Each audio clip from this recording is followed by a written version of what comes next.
Welcome in, ladies and gentlemen. David Roy, Paul Longoria here with you, as always, in the broadcast booth as we get you set up and squared away for another week of action. Paul, it is week 8. Yeah, and it feels like week 1 with the weather. But well, yeah. I mean, it's cooled down a little bit compared to week 1. There's more of a nice cooling breeze at least, but the other thing that has cooled has been Akins' hot start. They started the season 4-0 non-district play, 0-2 in district since the district part of the schedule kicked off, and maybe some of the fans are cooling down a little bit after a lovely performance by the Austin High, the pride of the Maroons, the marching band here tonight as we get you set up and get you squared away here for really one of the other big games on this Austin High schedule. We talked to you at the start of the season that it's really going to come down to 3 games. Came down to 3 last year. It's the same 3 this year. Have to beat Del Valle, have to beat Akins, have to beat Bowie. You've checked one off that list. Yeah. You got the win at Del Valle. Now you come in on a homecoming night here ahead of your bye week. You host Akins. Have to check this one off in the win column as well going into that Bowie game coming up in 2 weeks to stand a chance at that playoff spot. Yeah, and I think when you look at it, if you look at the 2 teams, Austin High obviously went 0-4 in non-conference play. Akins went, as you mentioned, 4-0. But, you look at the competition and really, I mean, Austin High played some pretty solid teams. They played a very good, talented Temple team. Akins played Northeast Early College High School. They also played Travis. I mean, those are programs that really are just, just not good. Yeah, at the risk of sounding kind of a the way you look at it, it's almost kind of a. I think I made the comment to Coach Cecil when we talked to him on Wednesday, which was inflated. The non-district schedule for Akins just kind of inflated their win column a little bit there, so to speak, and. Austin High, maybe on the other side of things, tougher competition, not as many returning starters coming back and that sort of thing. And Akins coming in 0-2 in district, and they haven't had, the easiest of district schedules early on here. We'll get into the district standings a little bit later on, but, this is a night where if you're Austin High, you're coming off that loss to Westlake, and a tough loss to Westlake, 58-14, the final on that one. A little over a week ago was a Thursday night game that week, and one of the things that kind of struck me when we were talking about it, there was a point in that game where it seemed like Austin High was about to make their comeback. It was the start of that run. We talked to Coach Cecil about it. It really started with that Jason Martinez pick 6 to answer, made it 21-7, and it felt like there was a swell from the Austin High side. We felt it from the crowd that had made that travel out to Westlake. They were on their feet for it. They were amped up about it. Certainly the Austin High sideline was. They gave up a big play on the following possession, 1-play touchdown to Westlake, and it just sucked the air out of the Austin High side, and they just never recovered. And, kind of talking to Coach Cecil about it is, teaching these kids, that's life. I mean, you got to be able to stand back up when you get rocked in the mouth like that, and Austin High unable to do it last week. We'll see how they respond to it coming into tonight against an Akins team that, much like Austin High, still fighting, still in contention for a playoff spot. Yeah, exactly. I mean, 2 teams really are in the same boat, playoff-wise. I mean, if your school name is not Westlake, Lake Travis, or Dripping Springs, you're battling for that 4th spot, and that really comes down to Austin High, Akins, Bowie, and I guess Del Valle. But so it's a big game. It's a big game tonight, and it's a chance for the Maroons to really kind of check that second needed box off, go into a bye week, and then in 2 weeks take on Bowie with really kind of your playoff hopes on the line. Sure, yeah, and it's a big week when you put it in that perspective and you set it up that way, that you need this win, and then kind of the one and the other aspects about it, you get this win, you get a bye, and we talked to Coach Cecil about it, that it's a late bye, but it's going to be a very welcome bye week for Austin High to kind of reset, maybe change some things schematically they haven't been able to coming into the week and throughout these last few weeks. It's hard when you have short weeks and you have Thursday games. It's hard to really nail down any kind of changes you might want, nail down any schematic differences you may try to implement. You can't change too much, and you factor that in ahead of a really tough Bowie game that's going to be coming down the pipeline. Obviously, not overlooking Akins, you have to get the win tonight, but just a way that the schedule fell with the key elements of that game coming up. As much as we knocked when the bye week hits because it was so late in the season, you don't get enough time to really recover and everything else. From looking at the games around it, pretty opportune. Yeah. At the same time, like it's almost fortunate that that's where you're getting your bye week. Well, it really is. I mean, I don't think there's any debate about that. You get a bye week.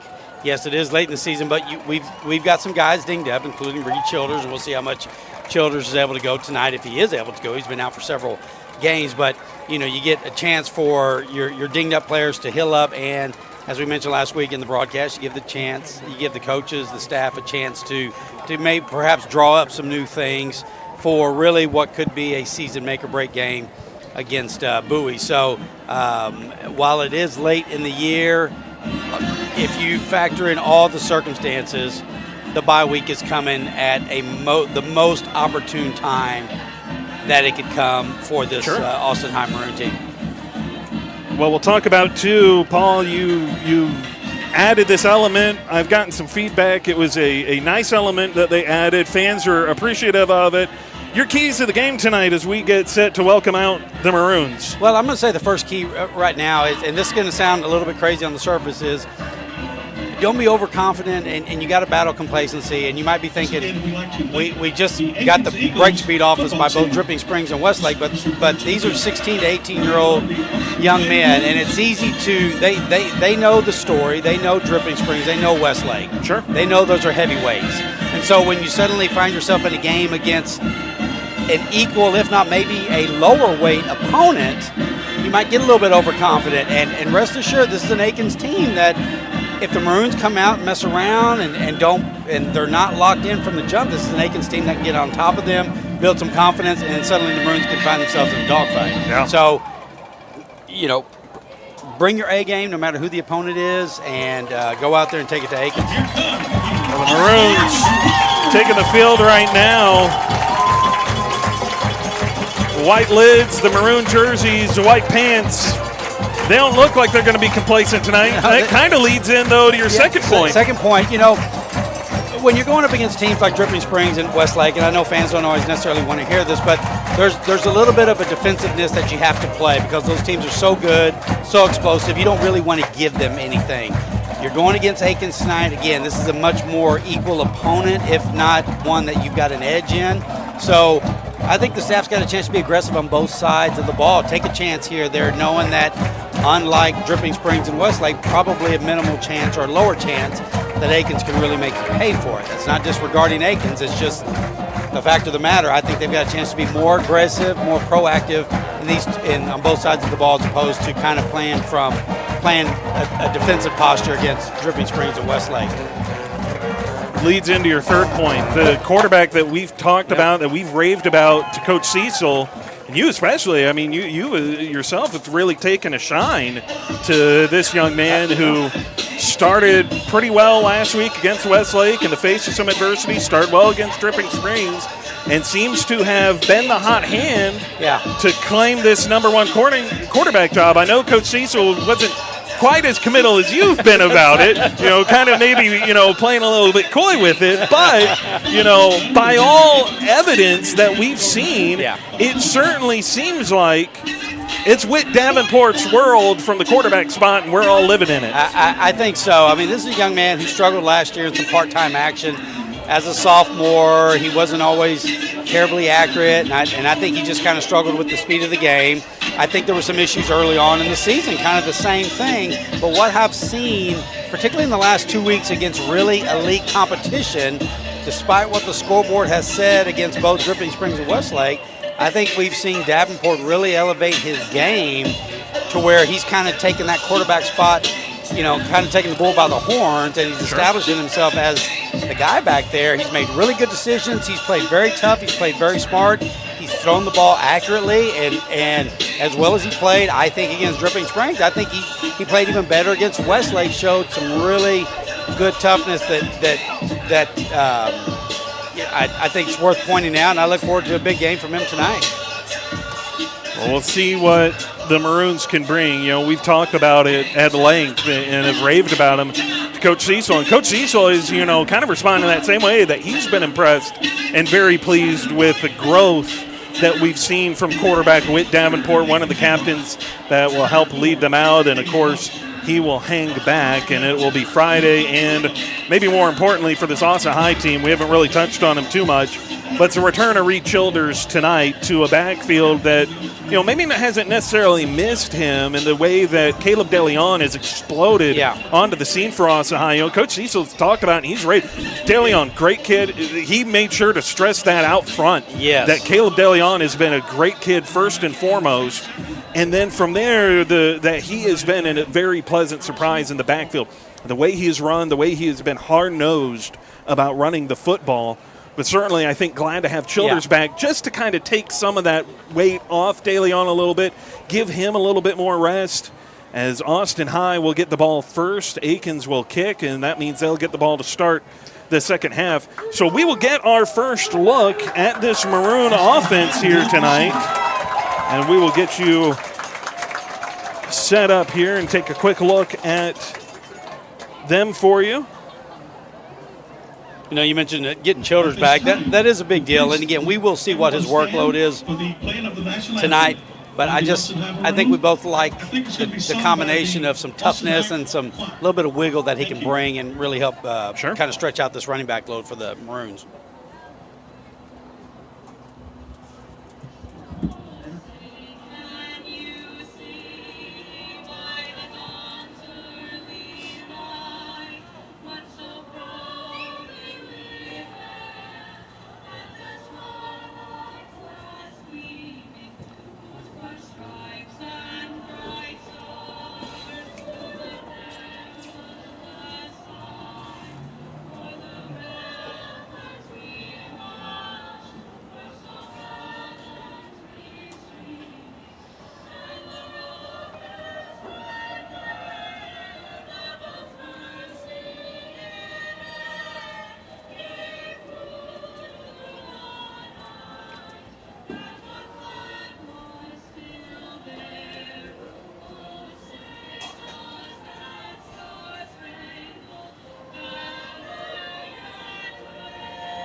As we get you set up, before we get into the kickoff, let's take a first look at this Austin High offense. Led out by the quarterback, Whit Davenport, and of course, we've raved about him ad nauseum. We'll rave about him some more tonight, I'm sure. Caleb DeLeon, that big surprise in the backfield that he has taken on the workload from Childers. And of course, Owen Watley, that fullback, can do a lot of work too. The wide receivers, Vasquez, Hoopman, Davis, and then the tight end, Diamond. All contributors, Hoopman, Vasquez, and Davis, some speed between them. Hoopman's reliable. And then the guys up front, Aguilar, Garcia, Schmid, Oni, and Young. That unit as a whole has really gelled really well for the offense as a whole. They haven't been perfect, but with the progression and the improvement that we've seen from Davenport, they haven't needed to be either. No, they haven't, and they haven't needed to be. So I think they've been able to cobble some things together as the season has come along. The offense has looked much better the last 3 games than what it did, obviously, in the first 4. So expecting some continued improvement and really excited to get this game going. Must win for the Maroons. It's must win for Akins. Yeah. So that kind of gives it really a nice edge. Should be a good one. So we'll get the Maroons set up here. We'll get them squared away as we get set for kickoff.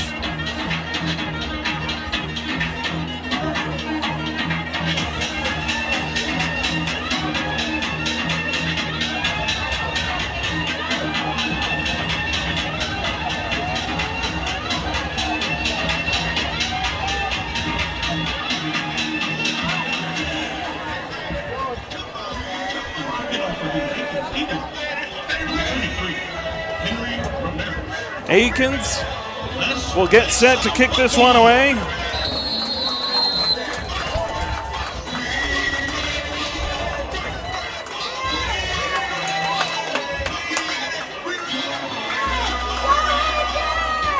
Dylan Cagle boots this one. And this is returnable, and we will get started here. Vasquez dragged back, and he will be brought down. Took a bounce right in front of him, and Jay Vasquez had to try and field it. He is stopped.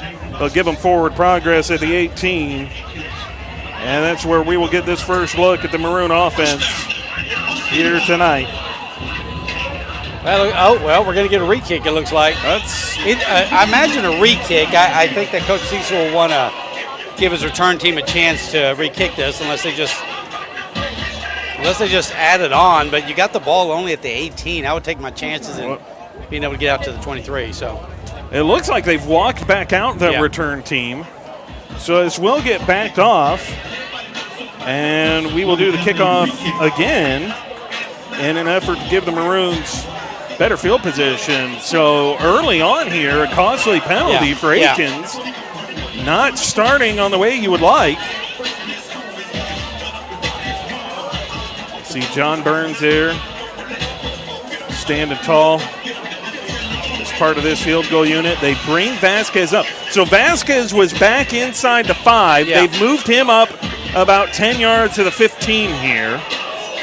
He is the deepest of the returners.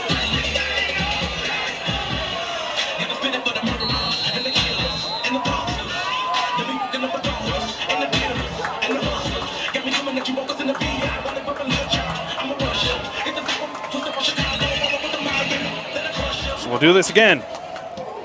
Kick is away. Vasquez gets underneath it, judged it right this time. And Jane Vasquez, much better field position this time as he is spun down. About a 20-yard difference. That 5-yard penalty cost Akins in terms of field position. Maroons looking to start out at the 18. Now they get a first crack from their own 38. So it's a big early win. Can make all the difference in the world, too, for an offense. Yeah, an offense that has still struggled to create things. I mean, 20 yards is a big thing. The shorter that field, the better. Two backs in the backfield. Quick snap here from Davenport. Little screen early, and Patrick Bird will bobble it. Now fall incomplete. And that'll bring up 2nd and 10. A little bit behind him. They like to throw that pass with, instead of the running back kind of flaring out on reverse, they bring him straight across. And I feel like it's a tough spot for the intended receiver to try to find the ball. But they run a toss here to Jablone, and Elijah Jablone will pick up 1. I'll bring up 3rd and 9 rather. That's an element we asked Coach Cecil about was, hey, we noticed this last week in Westlake that you started to incorporate Jablone more, and the operating theory there that Jablone is a really good athlete. So, we don't want to take him out of the game because he can still help us. It just may not necessarily be from the quarterback spot throwing the ball. It may be he can use his legs, his explosiveness in different ways. So they have tried to get him some touches. He comes off. Childers in the backfield is an extra blocker. Davenport in trouble already. And Whit Davenport tries to tuck this and run. And he will only pick up about 2. That'll bring up 4th and 7 for the Maroons early on. Well, the pressure kind of came early and flushed him from the pocket. Disappointing first drive for the Maroons. Real good field position, maybe looking to put some early points on the board. But Akins' defense with the rather easy 3-and-out forces punt.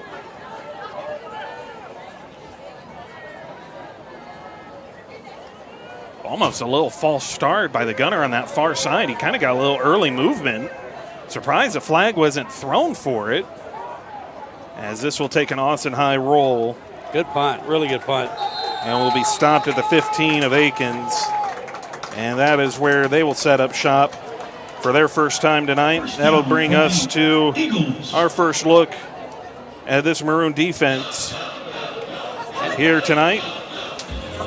Coach Cecil said that they'll expect different looks from Akins offensively. They'll see a couple of different things that they've got to be ready for, including some old school, quick running, wing tee offense and not wing tee, wing offense. And sure. Good running defense or good running offense is going to set up against the front seven of Austin High. It's been really good. Taylor brothers, and then of course the linebackers with Ethan Kale and company. Kale and Burns, the two upperclassmen there, and then of course you have the secondary, who does really well as well. One of the factors that they've incorporated, the addition of Jason Martinez into that secondary. Martinez, really nice job there, kind of holding that outside, keeping that quarterback back from bouncing out for a bigger gain. Picked up a modest gain, another quick hurry here from Akins. They talked, Coach Cecil said it was a good running team. They finally get the stop, and it'll be enough for a first down. Well, it looked like initially they were going to have the running back corralled for a loss on 2 occasions, but he broke out of both and bounced it, came back to the right side, bounced it to the outside and got the first down. So a little bit of poor tackling on that play by the Maroons.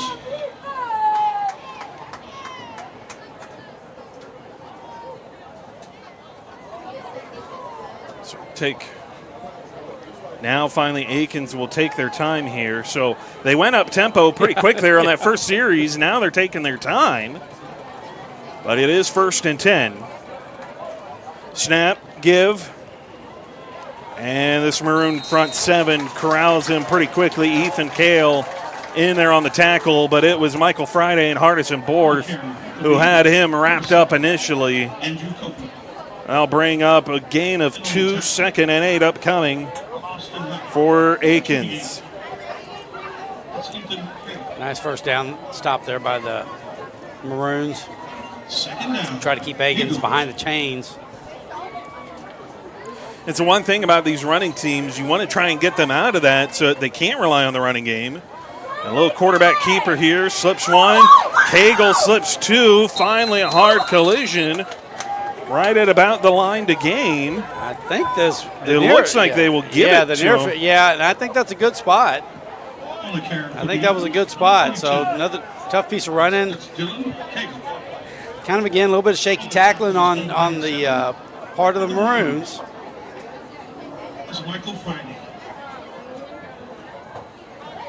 So Akins moving the ball well here. Cagle has really been the quarterback. Not very often that you see the quarterback wearing the 22 jersey. Yeah. You know, it's a little bit of a rarity here. Paying homage to Doug Flutie. That's true. And he's going to roll out to his right and throws this away into the Maroon sideline. That'll bring up 2nd and 10. First pass attempt tonight, and it goes incomplete. He's also a stocky quarterback. He's not the... He's built like a running back. He's built like a running back. He should have gone with the old school Otto Graham number 60 as the quarterback. I don't know if that's allowed. Could have gone the Sammy Ball route too. The Sammy Ball route. That's right. Well, they'll come out in a pistol set and a handoff here, pushing forward through this Maroon defense and a gain of 5. Good hard piece of running there. Akins, at this point, after those first 2 downs, they're just sort of, they're kind of taking their sweet time now. Not necessarily in a hurry to run anything. And oh, they went up tempo so early, though, which is kind of the oddity, and then they've slowed it down since. Junior Carter, they fake it to him. That pass is high, and it is caught. And that is a first down for Akins. Number 27 for the Eagles. Well, nothing fancy about that. Just kind of hit the tight end up the downfield, just not quite up the slot, just kind of in the middle of the field, actually. Got it over the pass, got the pass over the linebacker level, dropped it in front of the safeties. JoJo Gonzalez with the grab. And Akins is across midfield for their opening possession here. 1st and 10 from the Austin High 47. Cagle out of the gun. He'll swing it out to Carter. Carter met by Alderson, head-on collision, and then finally wrapped up as Ethan Cale comes in to help him, but not before Carter is able to pick up about 5, and that will bring up second down. That's Junior Carter. Akins really kind of controlling things early on offense, just kind of, going through their offense, getting the ball out quick, and really has this Maroon defense on its heels early, looking for their first down of the series. Big gain on first down there for about 5 or 6. Cagle going to swing it out to Carter again, this time to the near side, and that pass falls incomplete. So was looking in the direction of Carter again, almost identical to what they just ran, only in the other side, trying to go to that field side, get Carter out in space. Worked early enough to pick up about 5, almost 6. Not so much the second time around, just a high throw on the part of Cagle. Yeah. So we got, looks like about a third, and I'd say a little bit less than 5. It's almost like a short 5 almost. Yeah, short 5. Really like a little bit, or a long 3rd and 4. Early movement, pass downfield, incomplete. And we will sort this out. That'll be a first down because it was a short 5. The 5 will give them the auto first down. Austin High jumped and touched the lineman. I'm surprised they didn't blow it dead at that point. Normally, there was. It looked like there was contact. Some of that early movement there, just a little bit interesting. Like you said, that they didn't blow that dead in that spot.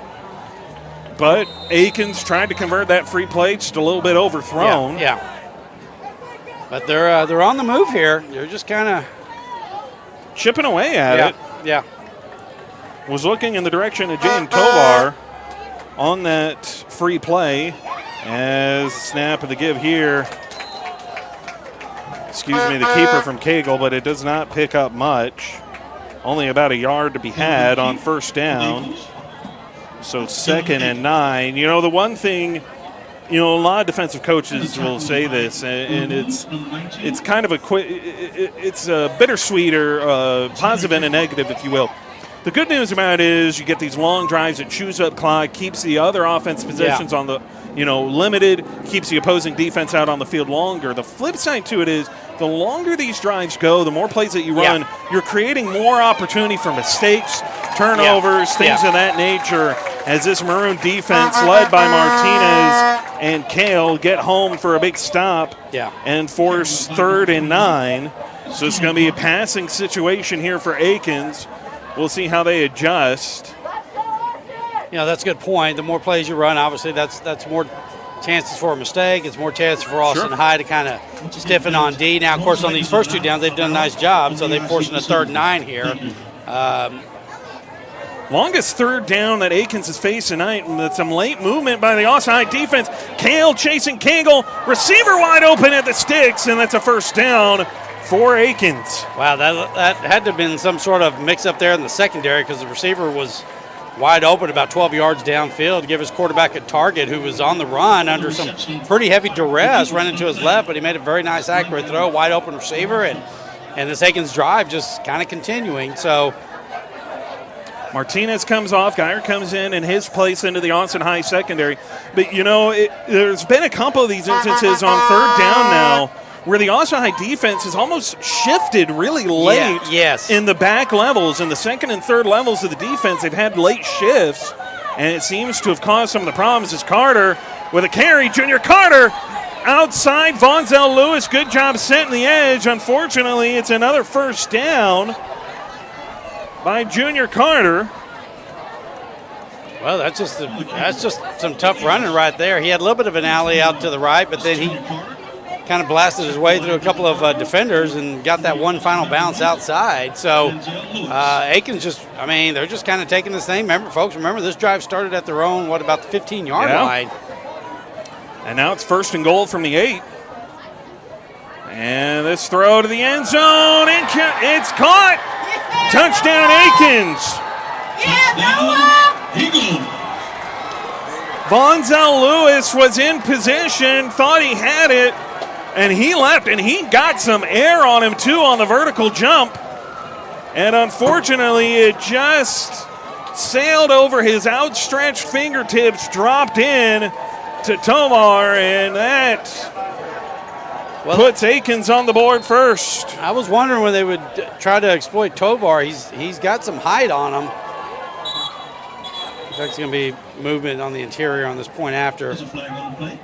But let's see what the call is here, procedure. That was a nice, I mean, Akins has been running the ball well this drive, and so they just ran play action on that one and really got the Maroons defense to freeze. Tovar was able to get behind the secondary, and again, I thought Lewis might be able to knock it down, but it just sailed over his head, and Tovar went up and made a nice catch.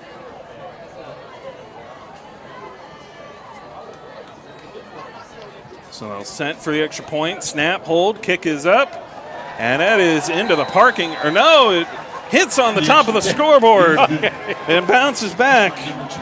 But in either case, the kick is good. And so Akins jumps out in front, 7-0, after an Austin High 3-and-out and a long drive. Long drive. 85 yards. Well, we talked about a little bit coming in, keys to the game. I'm not saying this is what's happening, but, Austin High has looked pretty lethargic on offense, and they didn't exactly play with a lot of fire on defense. You give up an 85-yard drive to an Akins team that's, struggled against better competition or good competition, and they just kind of rolled down almost with no problem. They weren't really stressed outside of that 1-3rd and 9 that they easily converted on a busted coverage. So basically this is a boxing match. The Maroons have been knocked to the floor. And they got a standing 10 count, but it's in the second round. But we're going to see how they respond here. It's a big drive here for them. I don't mean to put so much on an early point of the game, but right now, almost 7 minutes in the game, 8 minutes in the game, Akins playing with a lot of confidence. The Maroons right now still trying to get into the game. Oh, and now they go with an onside kick. Onside touched in, and then it goes out of bounds. So fortunate there. Maybe one of the, certainly an aggressive attempt on Akins' part, but it does set up Austin High with outstanding field position. They'll start at their own 41-yard line. You talk about the offense, so if nothing else, you need a long drive here. Just give your defense a breather after giving up those 85 yards.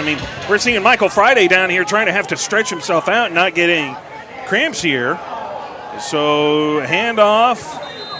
Davenport fumbled the ball, actually. He actually fumbled the snap and then just kind of kept it and lunged forward. So right now, just kind of some early struggles. Out comes Watley, in comes Bird and Vasquez. Out comes Brady, in comes Elijah Jablon, out comes Davenport.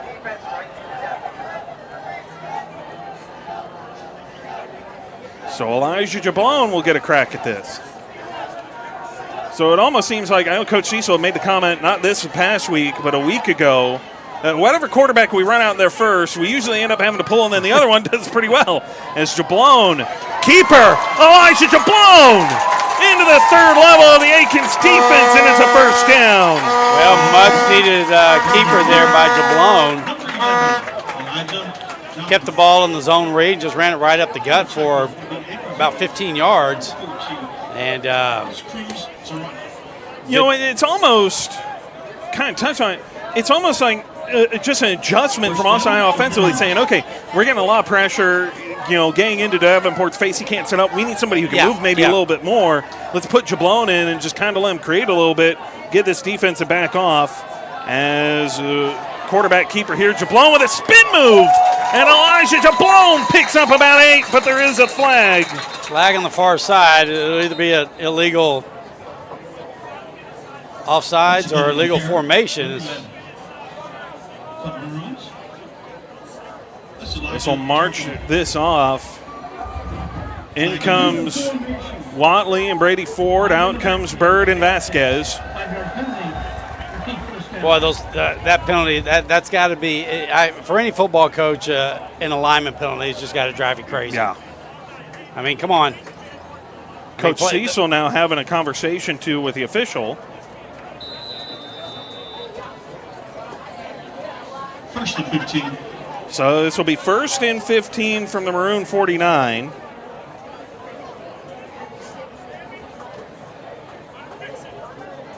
I don't know if he was having a discussion regarding the formation, or maybe they had enough guys on the line, or what have you, but the call is the call.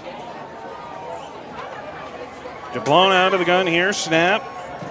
Give. Caleb DeLeon pushing through.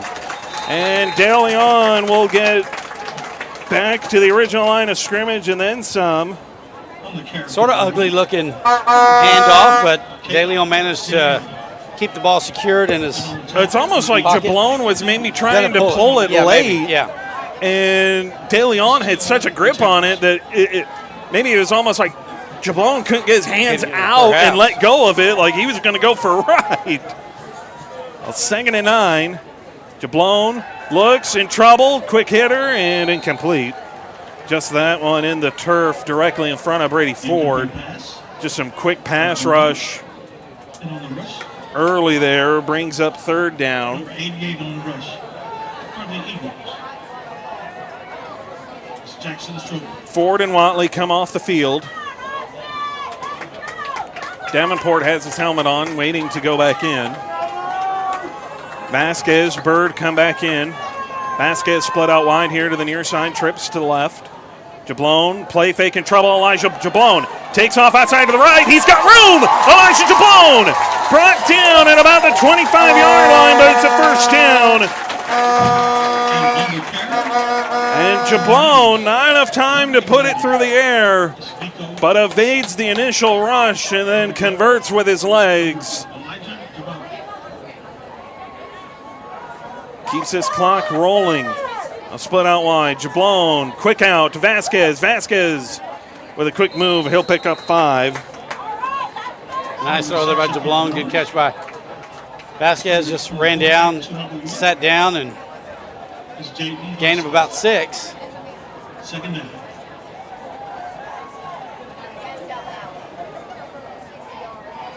Snap.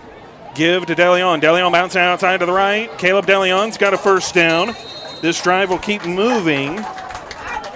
They do not have to snap this. We'll see if they want to let it go to the quarter and discuss it and come down to the other side of the field. They don't look to be in a real hurry. It looks like they're going to let this clock just run down. I don't know. They just ran that play in, though, so Jablon comes rushing over. I don't know that they're going to be able to get lined up and snap it in time, though. Yeah, there we go. Look, they did snap it, and unfortunately just not in time. And that is the end of the quarter. So they'll come down to the officials. This is one of those long walks that officials have to make. This isn't one of those. This isn't one of those spots where it's at the 45. You just walk to the other 45. You're going from 15 all the way to the other 15. Well, we're a quarter in. Akins on top, 7-0. The Maroons, they're knocking on the door. Of course, we'll take a quick look here.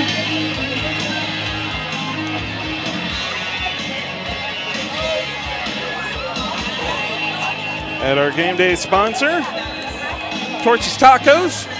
Everybody loves Torchy's. Yep. Meal sponsor, of course, as well for the Maroons.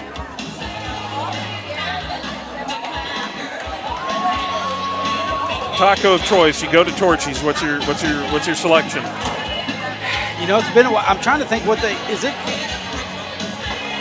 I think it's the Democrat, maybe. Is okay. That They still have that one. I think that one's the barbacoa one. Yeah, that's what I thought. Yeah, I was wanting to say brisket, but yeah, it's the barbacoa yeah, one. There you go.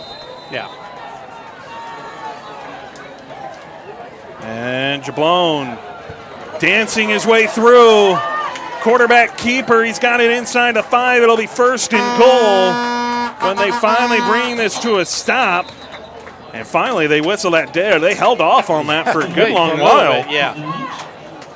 Childers checking back into the game.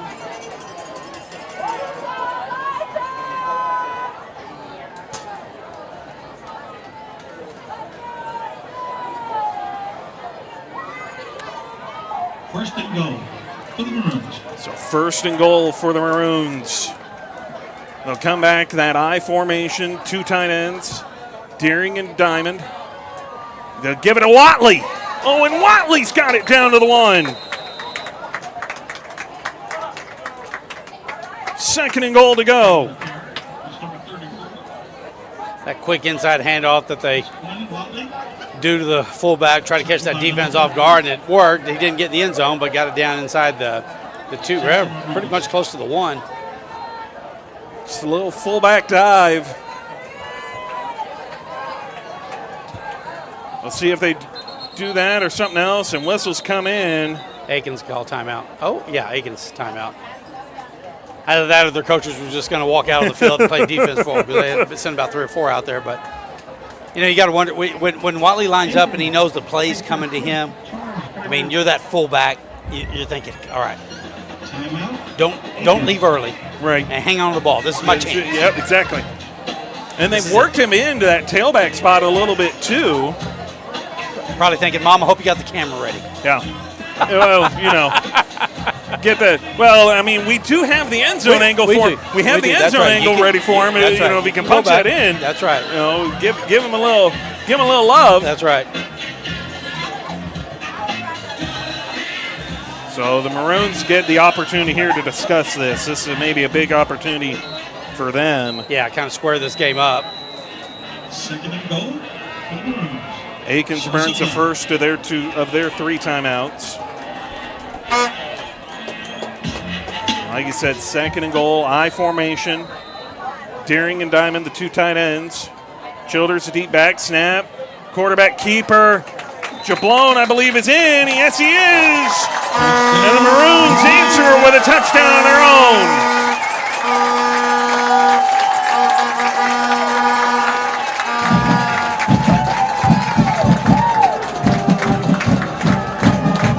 Well, there's the display. Coach Cecil talked about it. These 2 quarterbacks in Whit Davenport and Elijah Jablon just support each other. Yeah. Love one on another. The first one to greet Jablon off the sideline, Whit Davenport. Yeah, Davenport. In celebration. And enthusiastic. Very. As Peterson's kick is good. And the Maroons tie this one up. Well, it was a big drive by the Maroons there, and after it started off with just a short gain, they bring in Jablon, and he kind of really got things cranking, that run game. Also, a couple of hit a nice pass to Vasquez, but really kind of got things going on the ground for them. And so kind of the chess game now begins. Akins going to kind of wonder, okay, are we going to be seeing more run heavy with Jablon, or are they going to continue to, the Maroons insert Davenport back in the game. Right. So everything's kind of settled now. We're through 4 rounds and kind of got to knock down each. And so now it's where are you at in the fight? Well, and the nice part about it, if you're Austin High, is you took 5 minutes off the clock with that drive. So you burned up about 3.5 in the first quarter that was left, and then you take about 2.5 or a minute and a half here off in the second quarter. So the good news of it, if you're Austin High, you have now given your defense a much-needed breather. Yeah. Especially with the long kind of break there from the long walk from one end to the other, added in between the quarters there to add on top of that a timeout mixed in there that Akins took.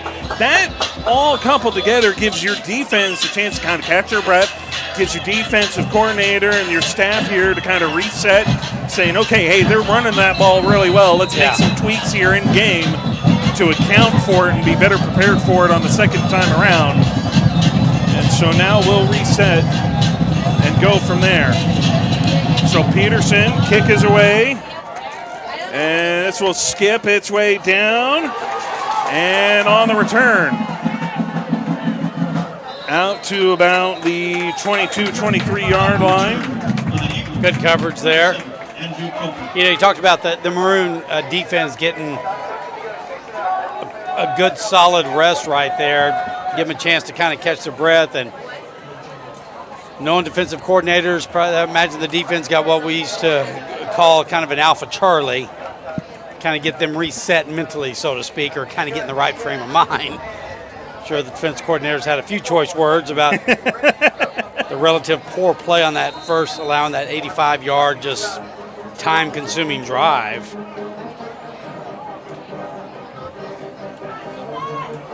It'll be 1st and 10 for Akins from their own 22, and to give to Carter. Doesn't get much.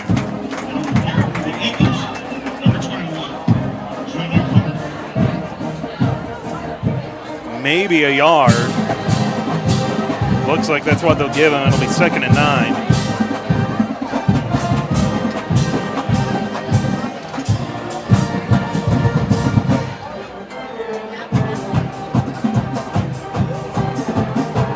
Well, they went up tempo for that very first possession, that very first series, and now they snap it quickly. Cagle in trouble. He's got room to run. Slips off one, and Jason Martinez finally shoves him out of bounds.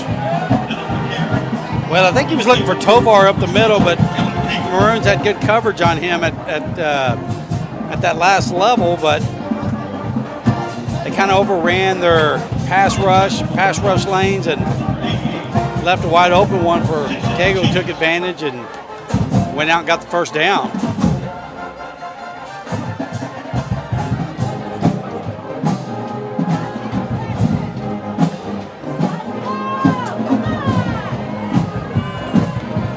Snap. Give to Carter outside to the right. Picks up about 5.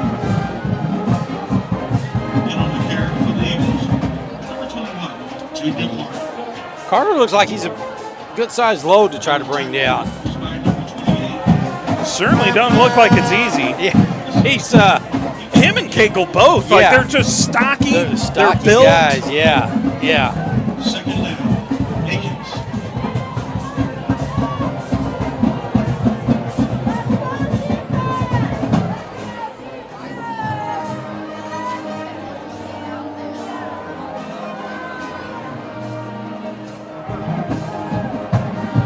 Letting that time run there, and direct snap there. Cagle again getting around the edge, and it's another first down. On the tackle for the Akins Eagles, number 22, Dylan Cagle.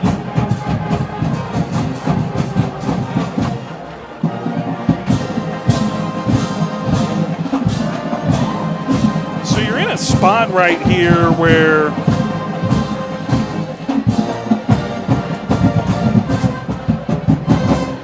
right now Akins is attacking the perimeter on the ground, and they're doing a really good job sealing the edges of the Taylor brothers. And now a flag comes in here. Like the wide receiver moved. Well, now they're running Martinez back in here.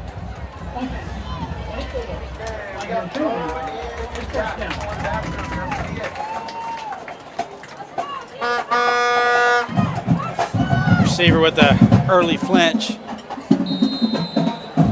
1st and 15. Repeat first down.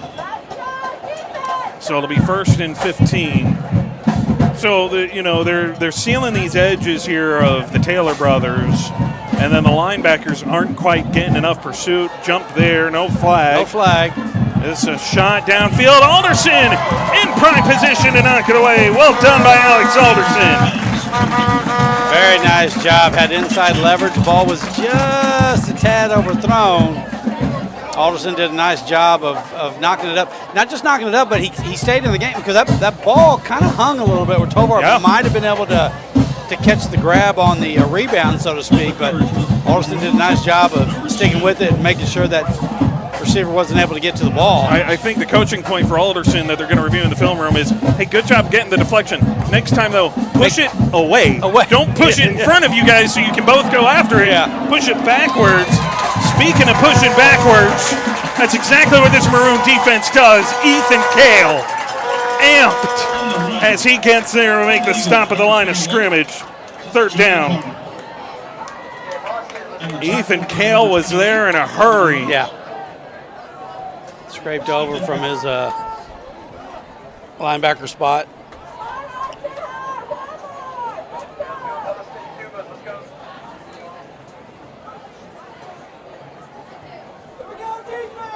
Third and 15, so we'll see what Akins dials up here. Probably not a down and distance that's really in their wheelhouse. Play clock winding down here, too. They just get this away, set up a screen, and it is dropped. Not sure that would have gone very, very far had he caught it, but nice job by the Maroon defense. Stiffen. They gave up a couple of early first downs on this drive, but they managed to force a punt by the Akins Eagles.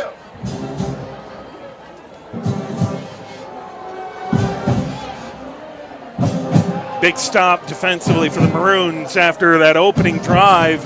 You know, you gave up, 85 yards and let this Akins offense really just have their way. They just ran it right down your throat. You couldn't stop them. Now this defense does a good job standing up, and timeout taken there by Akins to avoid the delay game call. They'll have one remaining. You know, I just let the clock go out on that one. You're at the 45-yard line, okay, that's fine. You take the delay, you're punting from the 40, and maybe it's a lot bigger deal to the Akins staff than it is for myself. Golly, you'd like to try to have that at least a second timeout. But, you know, you're probably projected to get at least one more possession in this quarter. Probably going to come in, you know, at least under the 5-minute mark, more than likely. But they call the timeout, say the 5 yards. 4th and 15. Well, and it looked like they had to run somebody on late. Yeah, they couldn't get set up in time. Yeah. Just kind of some of those operational miscues. Yeah.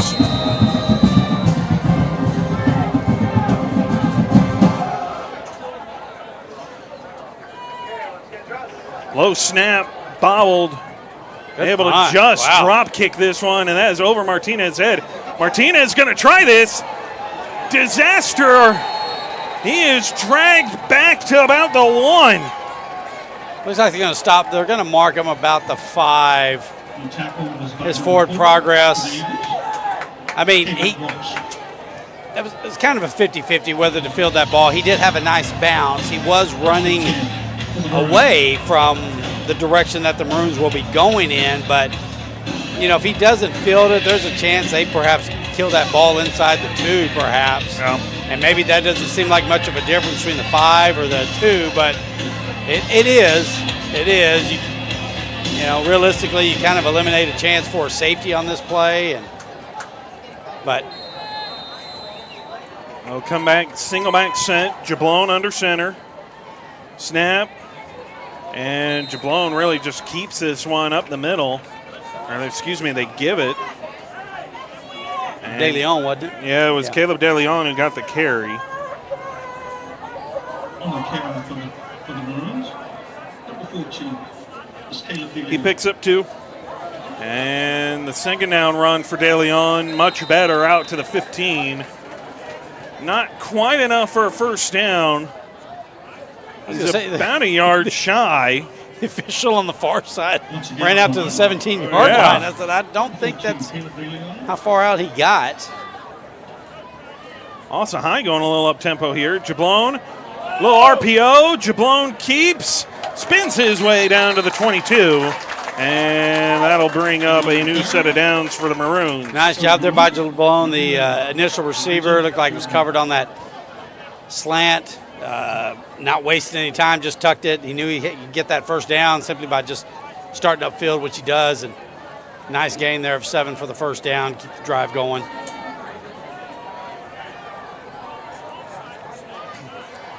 Little bubble screen here. Logan Davis makes one man miss.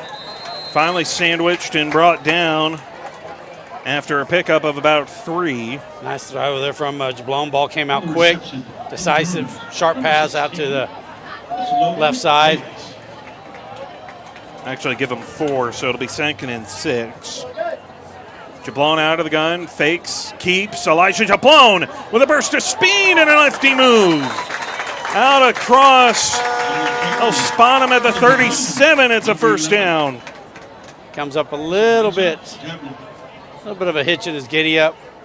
But nice play, nice read on that zone read, inside zone read, and kept it. Went straight up the field.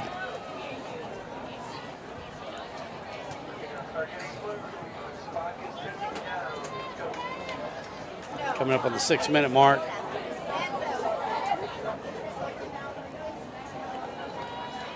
DeLeon to the right of Jablon. 2 wide to the left. They'll bring receiver in motion. It's Hoopman, and flag comes in. Looks like going to be motion or procedure on the Maroons.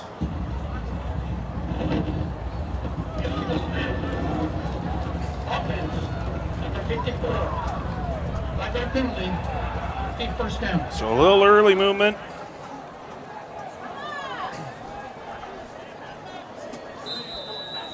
Force them to reset here. First and 15 for the Maroons. It'll be 1st and 15. Backed up inside their own 35. Jablon out of the gun. Tailback to the right is DeLeon. Jablon to throw. 5-step drop. Launches this one down the field. It's Davis. He's got Logan Davis. Davis is gone. Touchdown, Austin High.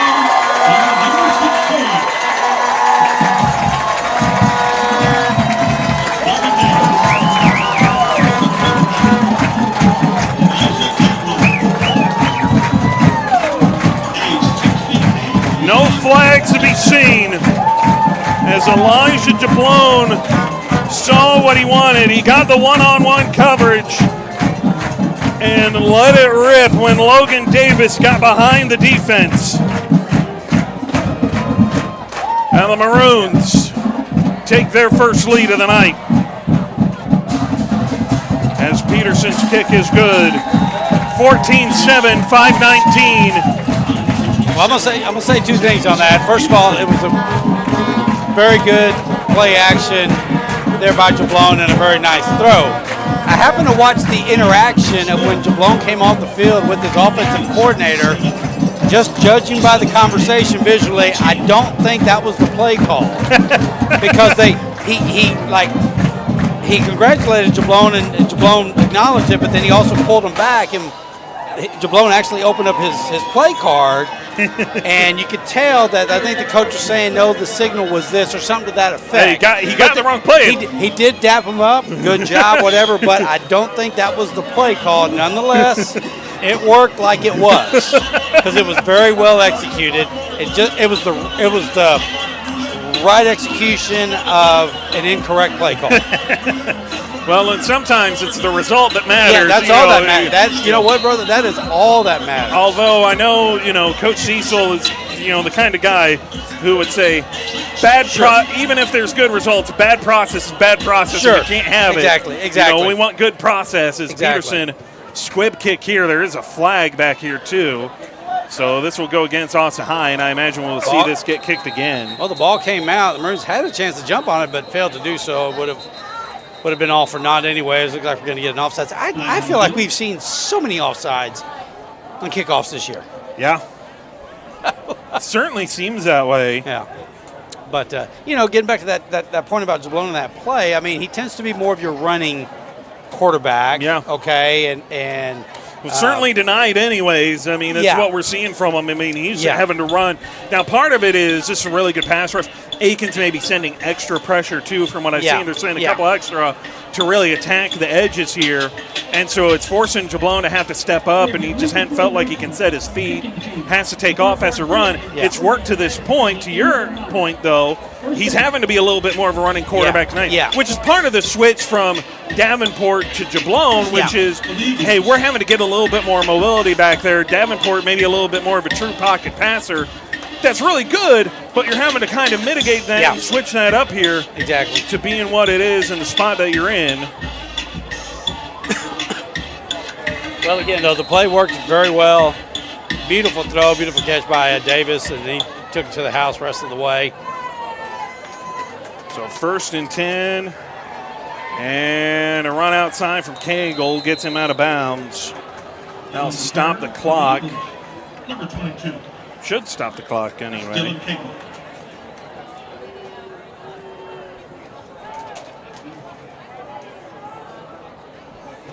Brings up 2nd and 4 after a gain of 6 on first down. For the Eagles. We'll start the clock here on the spot of the ball.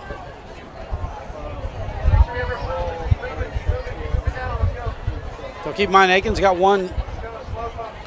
Yeah, they can only timeout, stop it yeah. once. And then they've got the 2-minute timeout That's if it's true. needed. But a little early movement there. Wow. No flag. Wow. There he finally throws it kind of late. Wow.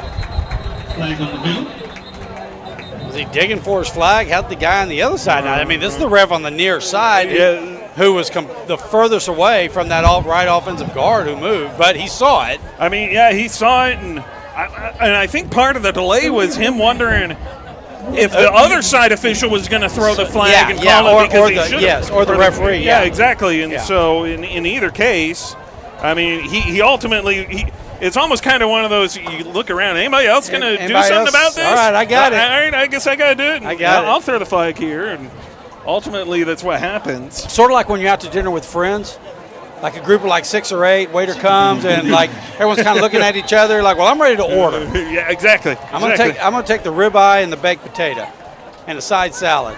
Then everyone else can take care of what they got to do. There you go. I'm not waiting. Yeah, that's right. That's right. They really overload that right side. Flags come in again as Cagle would have a first down were this to stand. We'll see what this call is. Those flags came in at the snap. Don't know if it's an offsides. They overloaded the far Yeah. side, and then there was a motion from right to left. They're marching this off. It looks like it's going to be back. It looks like it's going to be against Akins, and it is. Offense, more than 4 in the backfield. So the motion that happens, you had the tight end kind of set up as a wing on this near side, but you had too many in the backfield. Yeah. There was another wing on the far side. You had the quarterback and the running back, and then you had a receiver on that far side too. That tight end probably should have set up on the line on this side. Second down. Well, the head coach strongly disagrees with it. He does. So I don't know I don't know what the official saw versus what he saw, but he's pretty adamant that was a wrong call. On either case, they try to run this to the field side, and that'll lose more yardage On the carry for the Eagles. as this Maroon defense had Cagle corralled, Host.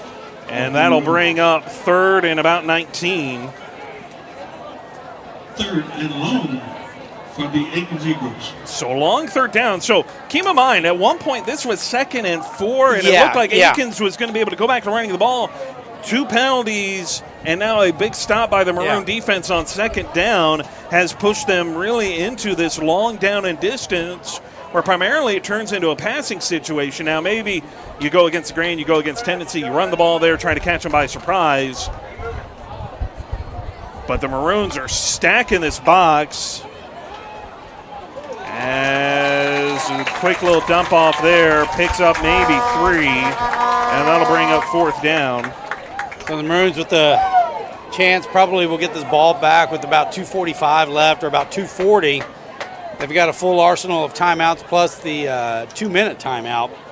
You know, aside from the 2 5-yard penalties, I mean, each of those plays negated pretty sizable gains by Akins, so I can kind of understand the head coach's agitation with that. Yeah. And again, I'm not saying he was right, officials wrong, but he was pretty adamant in making his case. This one drop kicked again, and Martinez thinks better of it, and this will take a roll for Akins and come to a stop at the 11. Well, that had every bit the look of a punt that was going to hit and roll forward. Going kind of end over end, a rugby-style kick, and sure enough it did. It probably ended up getting a good 15 yards on the roll. So Maroons will be 90 yards from pay dirt, 2:28 left. They got all 3 timeouts plus the 2-minute timeout. So they've got the time to get this, to try to get something, even if it's just a field goal. But obviously they've got to execute it. Jablon staying in. He'll give it off to DeLeon. DeLeon with a cutback and picks up about 5 to open up the series. On the carry for the Austin High Maroons. Looks like the Maroons are going to maybe let this go to the 2-minute timeout. They don't look to be in a real hurry here. I think that's going to be the decision here. Jablon just kind of stand there, hands on hips, and doesn't really look like any of the coaches are eager to get a call in. So you stop the clock there.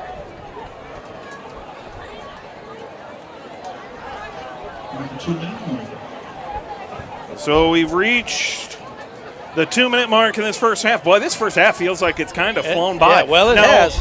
You kind of have that, you talked about last week in the Westlake game where you keep running the ball, you shorten the game, you take the air out of the ball a little bit, keep it on the ground. I'll keep that clock kind of churning, though, kind of speeds the game up a little bit, if you will, and certainly has been the case tonight. As the Maroons get set here on 2nd and 5. Just have not been a lot of possessions in this game.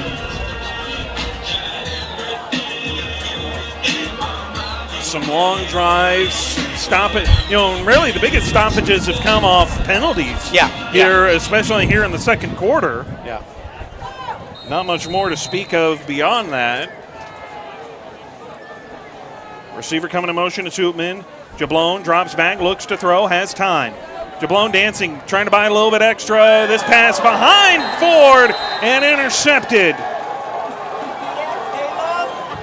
Interception by the Eagles. Well, that was just nothing. That's just simply an ill-advised throw. Kind of Jablon rolling to his right, trying to throw it back to his left, and pass really was just not accurate. Well inside the receiver and right into the hands of an Akins defender. So really Akins gifted with an opportunity here to try to even this game. 152 now. Really time is not a problem. They'll be setting up shop at the 24 of the Maroons. They do have one timeout left, but again, really time is not going to be an issue here. Snap, give, and Austin High quick to bottle him up with the stop. Now, if they don't execute, that could be the issue. Sure. Martinez, in at safety right now, and something Coach Cecil and us discussed, we kind of noticed that Martinez is getting a little bit more run, and Coach Cecil had said, well, they planned to put him move him defense in the offseason, and credited Martinez. They've been done really well about it. As Cagle dropped it on the play fake, slips away from Taylor, and then chucks this one to the end zone. It's incomplete. There is a flag back here at the line of scrimmage. Did they? Oh, he went beyond the line of scrimmage, didn't he? Well, it's thrown from this near side official, and he went to the far side. Yeah, he went to the far side. So but I don't know if that's what. I think that's what the call is going to be. He was really close to the 10-yard, to the first yard mark. I mean, of the chains, the 10-yard chains. An illegal forward pass would be a huge penalty to take. And an eligible man downfield. Okay. Offense, number 60. So you had a member of the offensive line get too far downfield.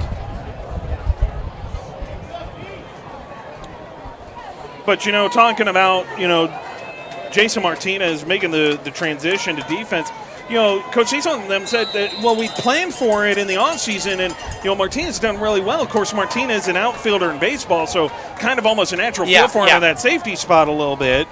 But then you add on to it as this pass up the middle, incomplete. Good defense by who?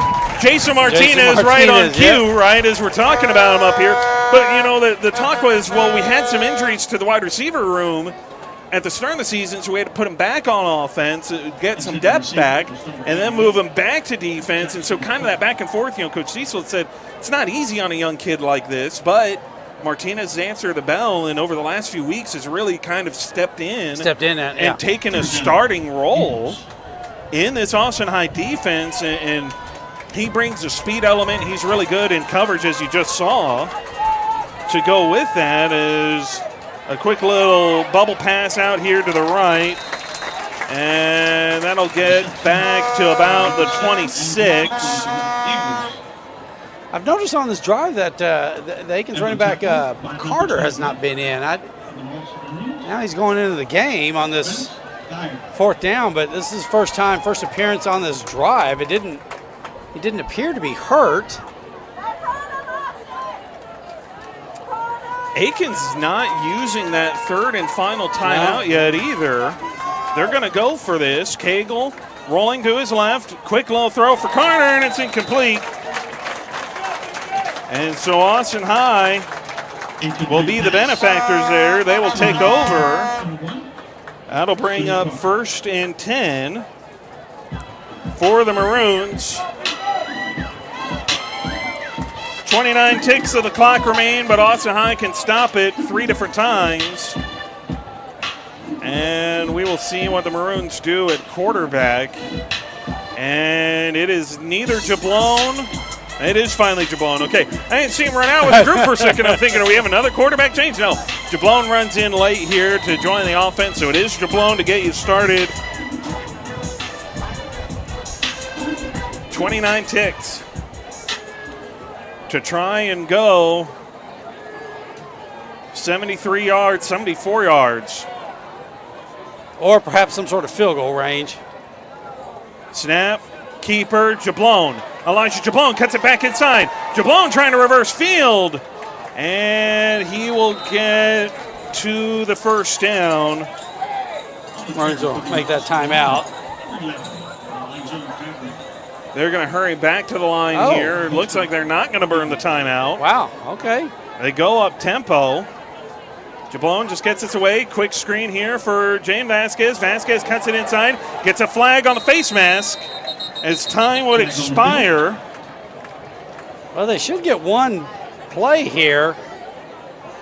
I'm a little surprised Coach Cecil didn't opt for a timeout there to try and give them a little bit more time to get into range. 15-yard penalty, automatic first down. That's a big penalty for Austin High, though. Picks up 15 yards. We will use one untimed down. And they will have an untimed down. Okay. From midfield. Now they're And going to now call Austin timeout. High is going to take a timeout. I think perhaps the thinking was, look, we're well inside 20 seconds. Let's not risk anything. We'll get the ball to start the second. No. I forgot. Akins will get the ball to start Okay, second well, half, yeah. let me throw that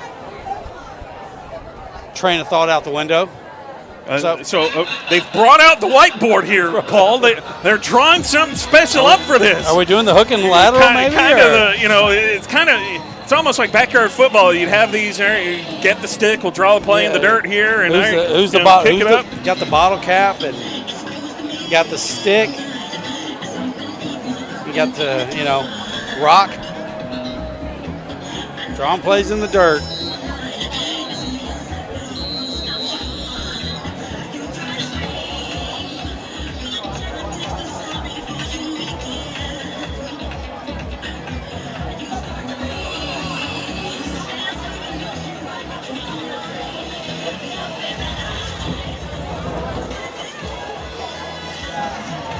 All the homecoming festivities coming up at halftime. That's why the band got the early start.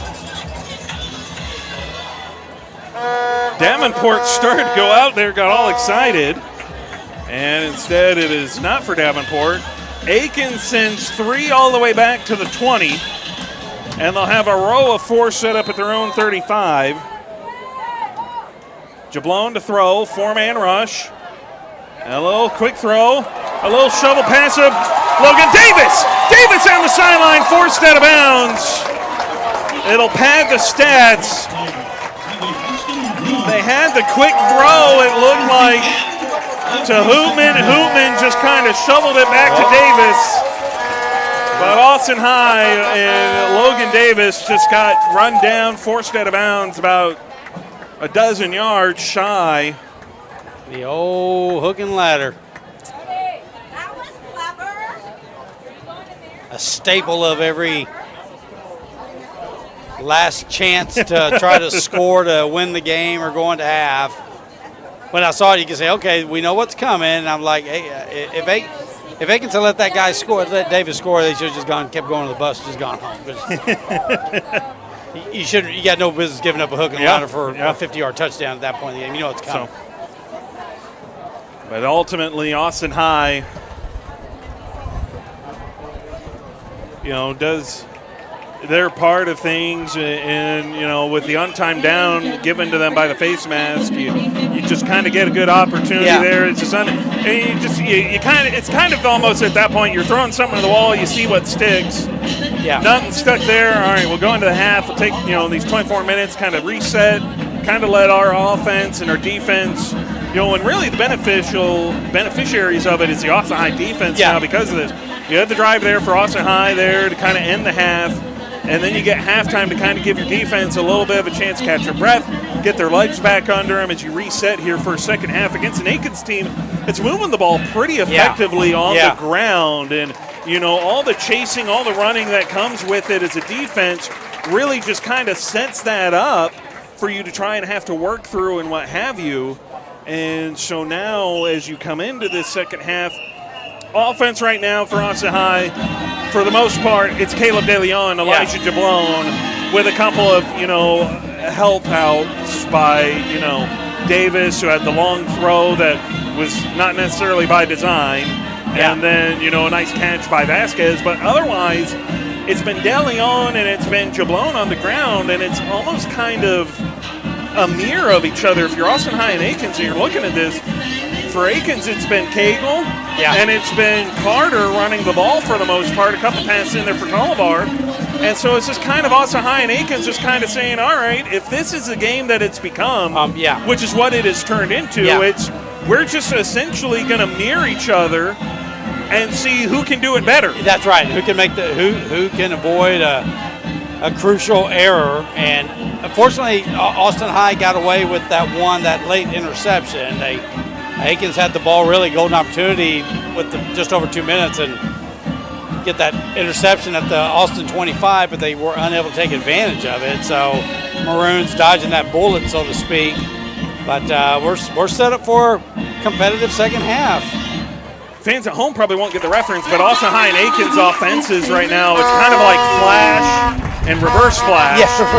Kind of the reference there for nerds at home, comic book fans at home. It's kind of what it feels like. It's flash and reverse flash. I don't know which one's which, but it's kind of what it feels like.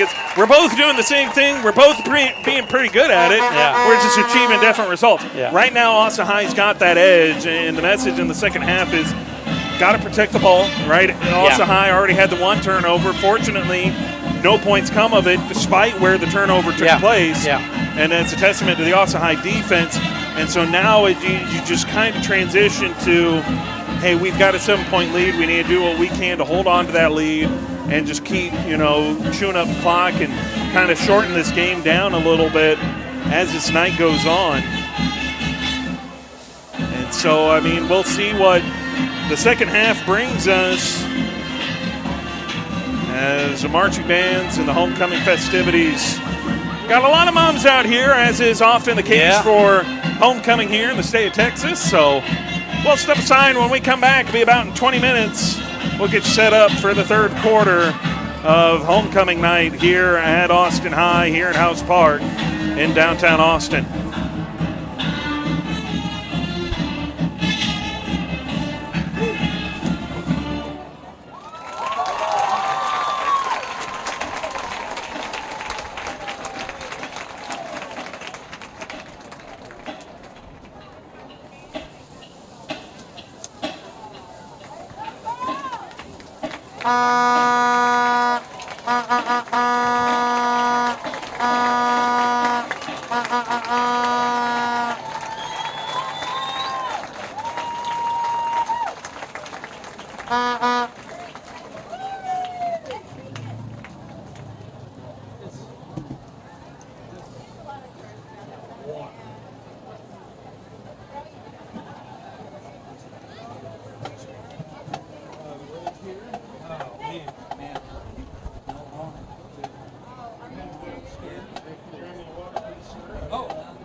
problem when they run prevent like that. It's just kind of hard to get it around them. Kind of fun.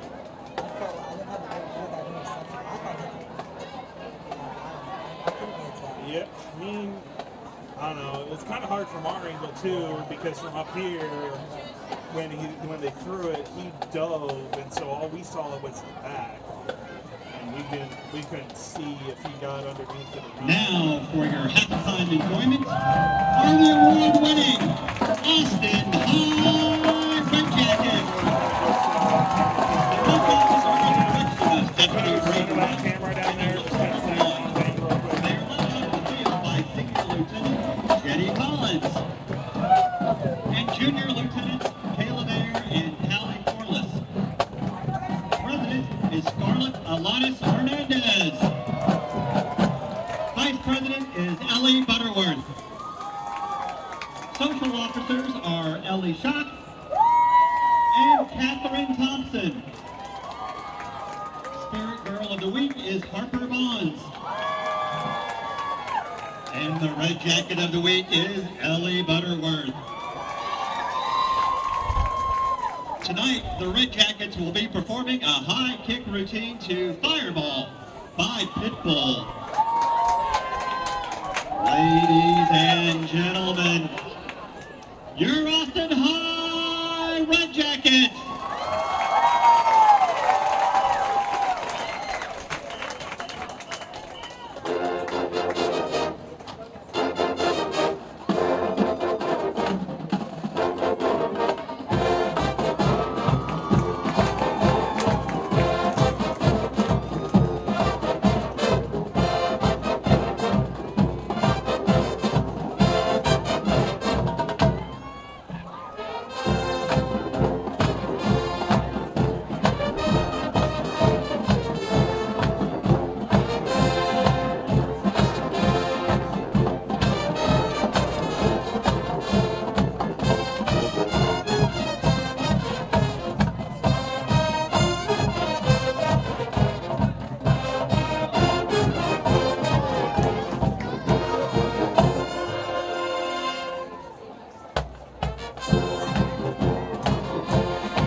Good evening, Maroon.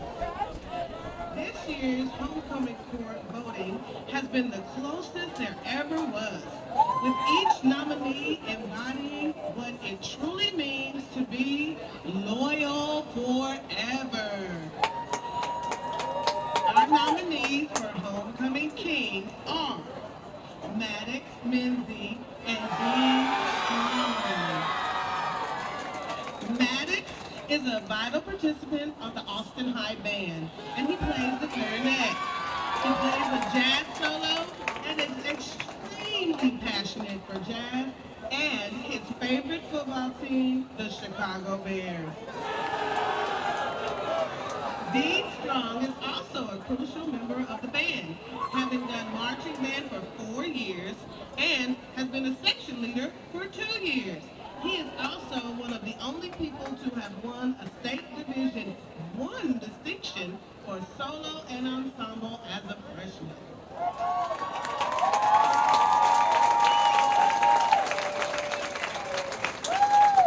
Our nominees for Homecoming Queen are Evelyn De La Reza and Sienna Vasquez.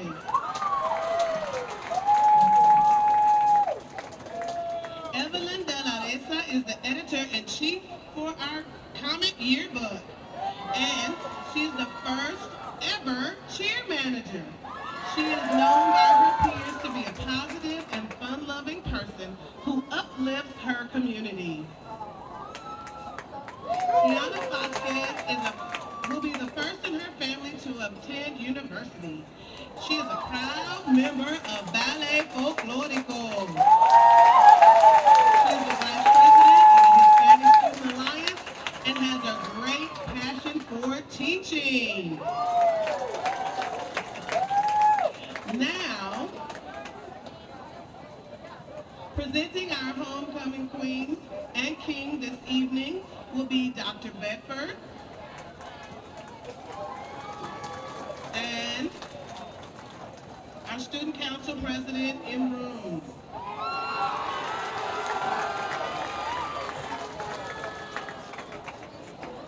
Before we present our king and queen, I want to recognize our winners from that were announced earlier today.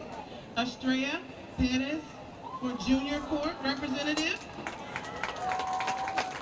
Ella Bunger, our sophomore court representative. And all the rest of our underclassmen courts.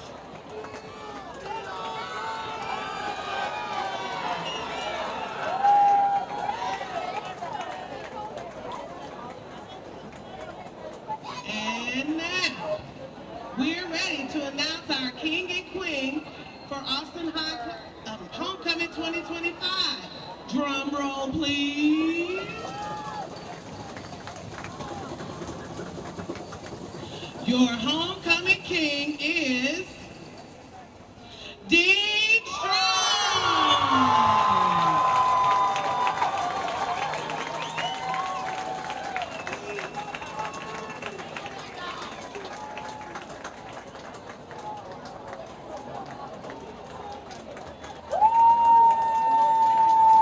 And our homecoming queen,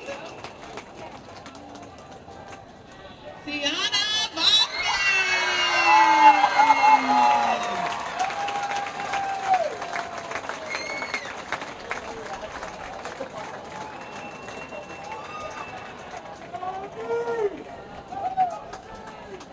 Please give a big hand of applause for all of our winners and our nominees who proudly represent what it means to be loyal forever.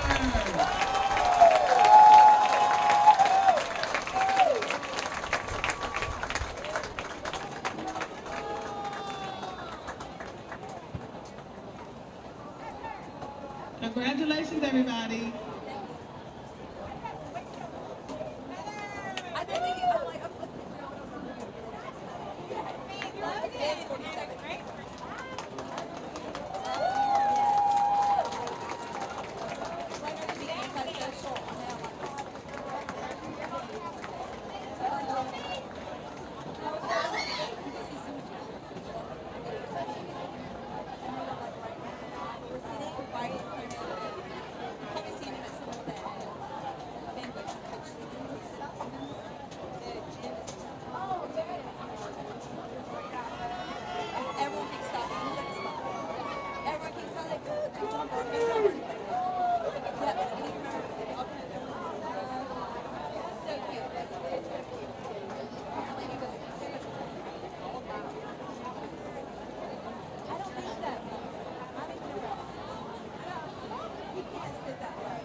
do their full halftime show because they did part of it pre-game so that they could do the homecoming stuff. So it cut. Normally halftime's about 28. They cut it by about 4. So it's 24-minute halftime. Not too much shorter, but definitely a little shorter. It's homecoming stuff.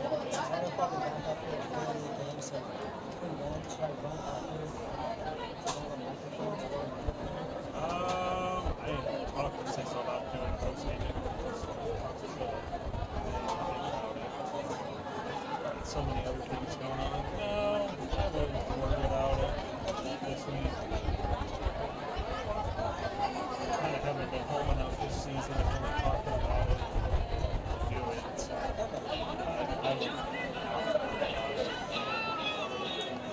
I haven't prepped any of you guys to do it. I don't want you to fall ride after I'm down there trying to do that and come back up and say, oh, we'll figure it out. I'll probably come back next year. Cecil about it. So, yeah, I would say try to get about 2 minutes and come back up here like normal. That's one good thing about it. Without the post game interviews, you get out of here without them shutting the lights off on us. So, it is what it is.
Is the enemy of good.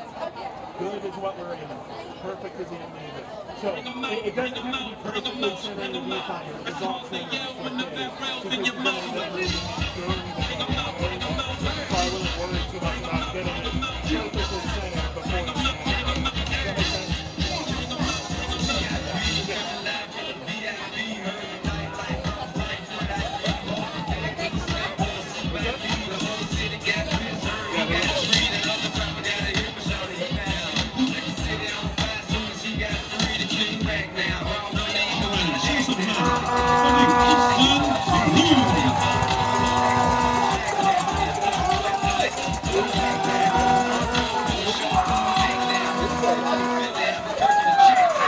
Welcome back in, ladies and gentlemen. David Roy, Paul Longoria here in the broadcast booth. It's been a good one. 14-7, Asa High leads. They're going to kick it back to Akins to start off this third quarter. Now, We've talked about it. Akins' offense has been doing really well, attacking the edges on the ground. We'll see if Austin High has found an answer for that. Now they're starting to crowd the line of scrimmage, starting to stack the box to try and take that away. We'll see if that will continue to prevail throughout the second half. Just a couple quick score updates for you to tell what's going on around the district, because we know you guys care about that. Westlake leading Bowie right now. That's an important note to make going into that game here in a couple weeks. 21-7. Right now, there's a score between Bowie and Westlake. Lake Travis and Dripping Springs tied at 0 at the half. Wow. I can see the tied part. The 0 part is what's that's the surprising part of it. Yeah. Actually, Westlake has added another touchdown. Still second quarter, leading 28-7 over Bowie. So kind of a similar point to what Austin High was, last week. Yeah, at one point it was 21-7 after that pick six by Martinez. We are set.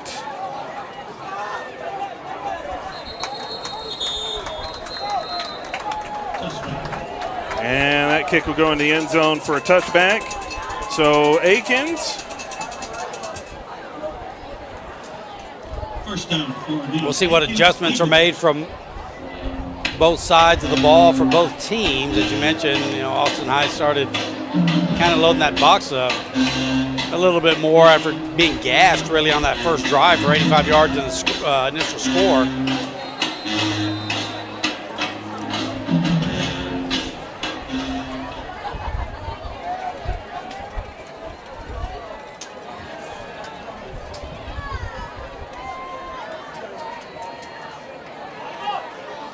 Give here.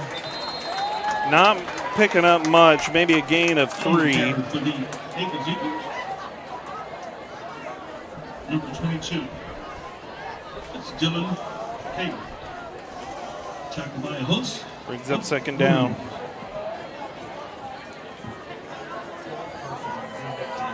It zoomed out for halftime.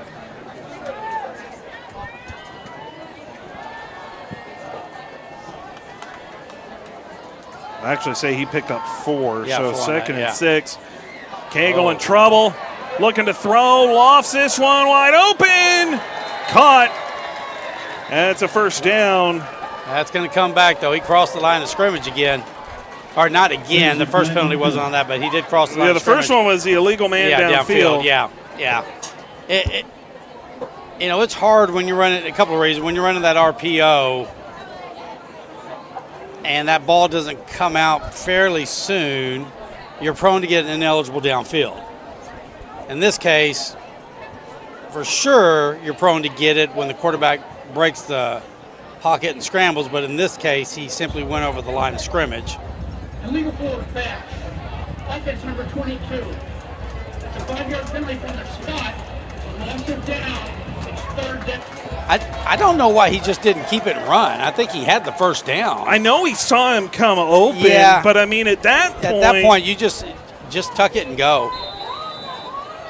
You got to be aware of your place on the field, line of scrimmage.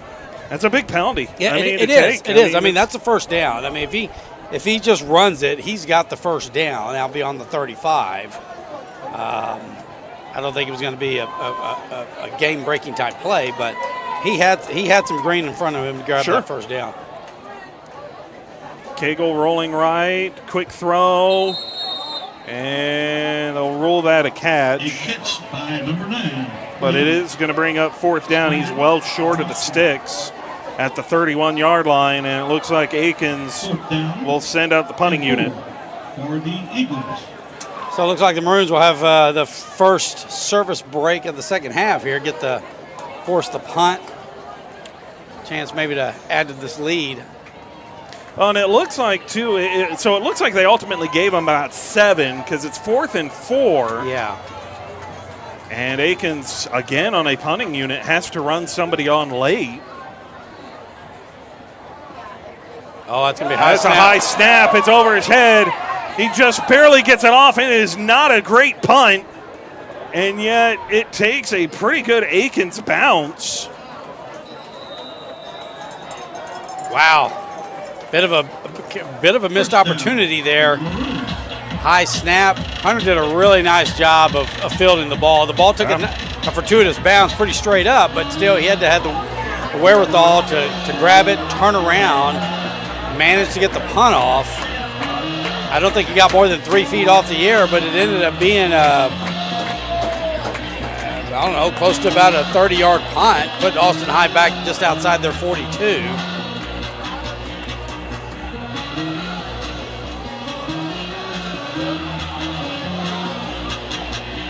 9:53. And Austin High, they'll keep Jablon out there. He'll come in under center, give to Childers. Reed Childers picking his way forward. Childers still on his feet, dragging Eagles down to the 40 of Akins. Well, that was a welcome sight. Welcome sight. Tough running from Childers, who's been out for several games. Been in and out, been a little bit limited in practice few weeks. I mean, you can't. That's kind of a traditional Reed Childers run. That's what we saw last year in a return to form. Yes, a little bit of power, got some wiggle. They go right back to him. Childers with a burst of speed, finds his lane, and Reed Childers has got it down to the 26. Nice job there. He's cutting it left. He was looking for a hole, and then once he saw that alley, he really stuck that left foot in the ground and charged straight up field. Another big run, providing a big early spark for the Maroons. 2 tight ends are going to keep Childers as the deep back. And they'll give it to Watley this time on a little fullback dive. Pick up about 3 or 4 yards. And modest little gain there. Looks like they'll give him 3, so it'll be 2nd and 7.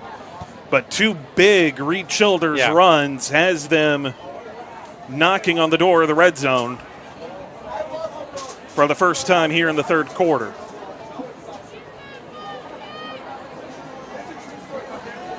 A lot more 2 tight end sets tonight, I've noticed, from the Maroons than what we've seen traditionally. Here they actually have it almost like a 3 tight end set. Yeah, they are going and full now power, timeout seems to be the call here from Austin High. I think what they're doing here is in some ways I feel bad. I feel like I may have jinxed Whit Davenport, who after a fumbled snap early in the game came out after only, I think, ran 4 or 5 plays on offense, and Jablon has taken it from here. Yeah, well, and you remember the conversation I think we had 2 weeks ago with Coach Cecil, where the comment was made, we have these 2 quarterbacks, we're going to use both quarterbacks, and that the comment that the staff had joked that, it almost seems like whichever quarterback we end up starting, they just have an off night that night, we turn to the other guy, and he does great. And he plays well, Well, that's what we're seeing tonight. Jablon came in, on that second drive and really provided a spark quickly. So whistle blown here, snap, give, Childers picking his way forward. He's down inside the 20 and just drags defenders down to the 18. There will be a flag on the play after the whistle was blown dead. I don't know if this was an unsportsmanlike penalty or personal foul, unnecessary roughness. Well, and the better question is going to be who is it against? Yeah, Austin High is thinking it's against Akins. I mean, they're coming out. They're running this as if there's not even a flag out there. They went to the huddle. Jablon is calling the play. Well, maybe they're going to offset. I think unless they're picking it up.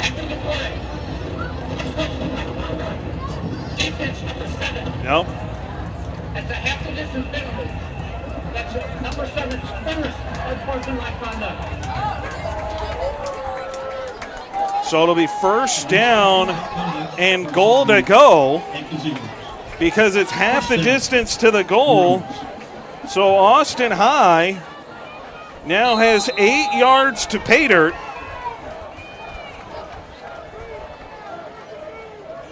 Jablon keeps it. He lost the ball. Ball is loose. Akins falls on it. Incomplete pass. Ooh, boy. Oh, they're ruling that incomplete. Boy, that is. I'm just going to say there's probably a good thing there's not an instant replay. I don't know if I saw Jablon's arm coming forward. If it was, it barely had started forward before the Akins defender got in and hit the arm and knocked the ball out. Kind of a saving grace moment there for Austin High. Certainly it avoids disaster. 7:49 on the clock, please. Yeah, they were letting the clock in the stadium run. They'll reset it to 7:49.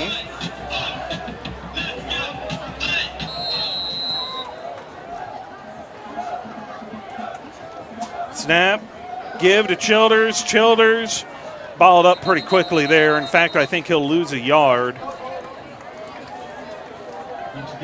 It'll bring up 3rd and goal. 3rd and goal and almost a full 10 here to score. A little more than 9, I guess. 9.5? 9.5. We'll call it 9.5. Jablon getting this call in. Shortens the field, so the passing windows get tighter down here, this part of the field. Not that Austin High has necessarily been quick to go to the air tonight. And when they have, Jablon has had to tuck it away and run with it. Logan Davis is set up as a wing to the right. They'll fake it. Jablon's in trouble. Just gets that one out of his hands in the direction of Davis. They'll roll it in incompletion. Davis was in the vicinity, so it will not be an intentional grounding call. But it will bring up 4th and goal. And that should see James Peterson in the field goal unit take the field here tonight. Oh, there's going to be grounding on the play, too. I thought there was a receiver out in the... Well, they kind of throw this late then, too. Wow. Well, and then the official pointed, though, in the direction of Akins, then pointing back. Grounded on the offense, quarterback. That's a spot foul.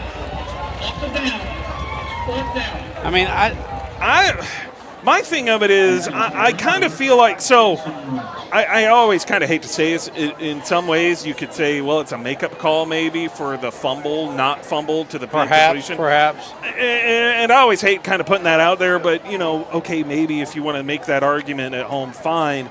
I think the bigger thing here is I felt like Davis was in the area. In the area, Now, the question is, did Jablon get far enough away from the line of scrimmage to make that throw? Because that pass certainly didn't make it back to the line of scrimmage. No, it didn't. But if you got a receiver out in the area, it's a moot point. Nice kick by Peterson from 43. So that's big. So now puts them up 2 scores.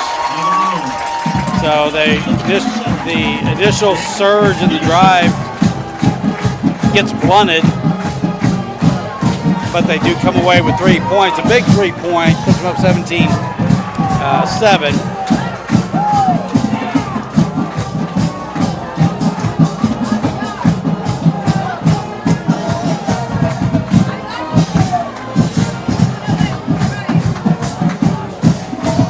10-point lead.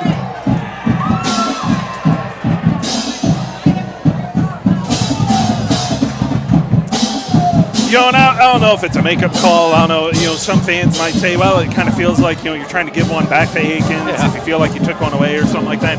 I think what it ultimately boils down to is Jablon's pass. While I believe Davis was in the vicinity, I think 2 things. I don't think Jablon necessarily got far enough back to get out of the tackle box. A, is one interpretation. Or B, his pass certainly didn't make it to the line of scrimmage. Yeah. And it certainly didn't go far enough that I think it was just really he put it in the dirt to just avoid the sack. Yeah. And I think, I don't think it was necessarily a bad call. I think it's just I think what I would prefer from just an officiating standpoint is maybe just a little bit more elaboration on what made it, an illegal grounding, an intentional grounding call. Just kind of, hey, you didn't get back to the line of scrimmage, or you didn't get back far enough out of the tackle box. Or the receiver not close enough in the area. Yeah, exactly. Now, again, it's a high school level. These aren't NFL refs. Sure. Understand that. And even if they were, I don't know that we'd be able to hear the explanation necessarily. This is definitely not NFL level sound equipment. Okay, no offense to anybody. Certainly not knocking on it. It's just this reality of it. This high school level, we do not have NFL money. Okay, I wish we did, but we don't. Okay, so you take what you got, and so I am glad that they do have the sound system working, though. At least that we can hear the officials tonight. Right. A couple weeks ago, I don't know that it was working, and we couldn't hear them. So it's like, I guess we'll go off the hand signals that we're being given here. So go off the hand signals and what they're marking off. Yeah. So, first down run for Akins, picks up about 3.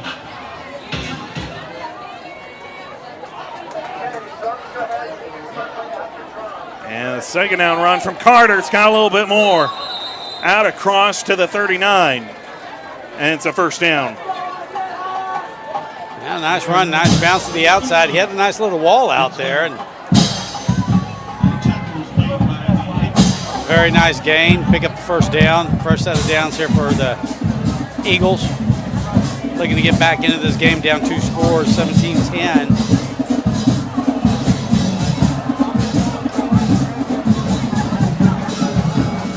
Out of the gun, Cagle to throw.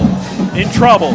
Taylor got by the turf monster. It allows Cagle to escape, and Ethan Kale will force him out of bounds at the 46. Gain of about 7 there. Yeah, that's exactly what happened. Taylor fell down and opened up that right side for the quarterback.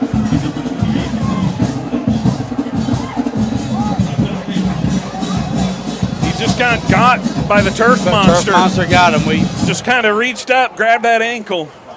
Of course, it is monster season, I guess. That's right. We're in October, that's so right. Even the best have been gotten by the turf. Oh, here we go. Little tush push. We got a little tush push action. And gets a yard.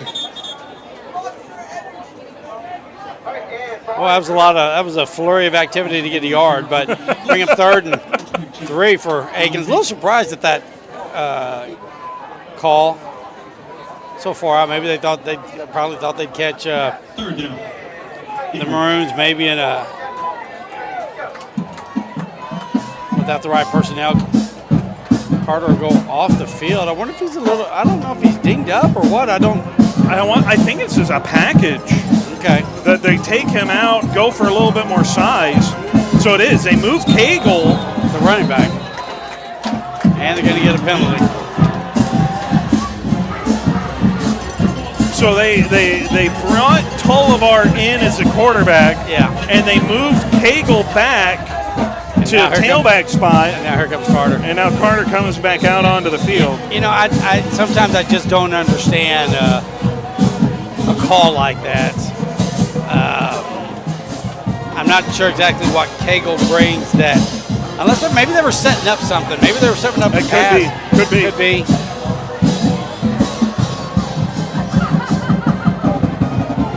Roll out, throw, incomplete. Wow, he had his receiver, he had his running back open and just threw it a bit too high. Looking in the direction of JoJo Gonzalez. They've connected a few times here tonight. That would have been a first down easily. First down, and probably he had some room to run a little bit, pick up maybe another 10 yards, but just slips through his hands and off the face mask and ultimately incomplete. They need to hurry up and get this punt off, too. They're looking to the sideline.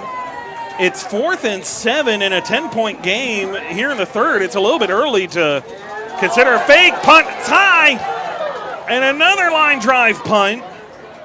Nearly deflected. And this will roll to a stop at the Austin High 35-yard line. Well, the second disaster averted by Akins on a punt. Boy, they've gotten that football bounced like a basketball both times. Yeah. Took a good clean bounce to the punter, and again, credit again to him for having the awareness to turn around and get rid of the punt quickly. Fortunately, he's a rugby-style punter anyway, so that kind of harem-scarum works in his favor. So 1st and 10 for the Maroons. Wow, Akins has everybody in the box. Jablon under center, I formation. They give it to Childers. Childers able to get through that first wave of the defense. Picks up about 3, maybe 4. Brings up 2nd down. Nobody deep back there for Akins. They had everybody within 5 yards. The only person not technically not in the box was their left corner. There was a receiver out there for Maroons that he was checking. I think Austin High, if you're the Maroons, you're just going to keep this on the ground, kind of run out clock here in the 3rd.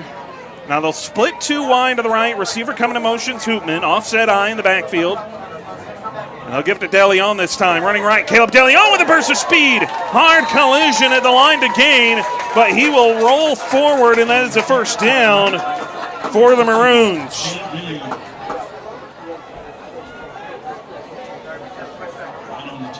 Give Childers a breather. You go to the smaller, shiftier DeLeon, who's just kind of one of those backs that he's willing to just lower the shoulder, get down and dirty with with the Akins defense. And any defender doesn't shy away from contact. Coach Cecil said, talking to us, he's been a welcome surprise in this backfield and has just continued to step up with the increased workload. Good play fake, Jablon in trouble. Gets away from danger. Elijah Jablon finally gets got by the turf monster himself again as he falls, gain of 2. Okay, we got a late flag. flag. A flag there. Now, okay, first of all, Jablon did a very nice job of escaping the pressure and getting positive yards. Now, I don't know. There was an Akins player that came in rather late, but then he got pushed by an Austin High player. So, and then the flag came out. It's going to be against Akins. Yeah. Personal foul, late hit. Defense 88. Yeah, you can't hit the quarterback late. It doesn't matter at any level. Yeah. You just can't do it and expect good things to happen. And so Jablon and the offense get an extra 15.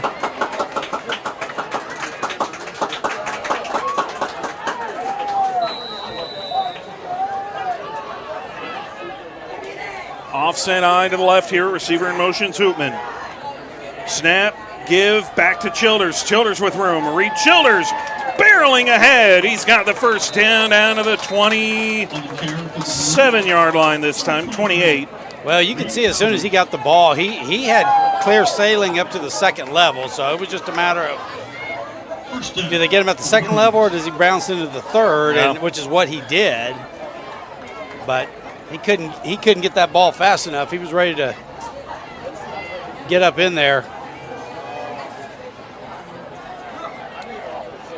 Come back, straight eye this time. They give it to Watley. Watley bounces outside to the right, and Owen Watley's close to a 1st down. I don't know that he quite got there, but he sure gets close. 2nd and a yard, maybe 2. That'll be 2nd and 2 officially.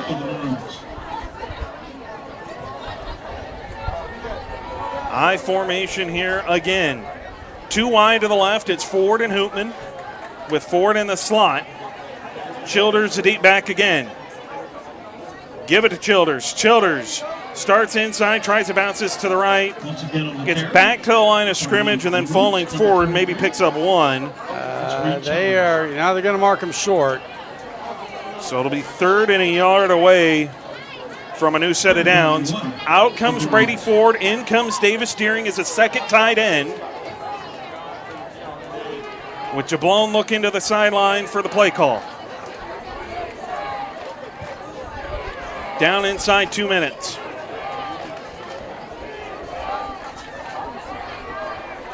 They'll break the huddle at 13 on the play clock. Now come in, offset eye. They'll give it again to Childers. Childers with a cutback. And Reed Childers with that jump cut forward gets enough for the 1st down.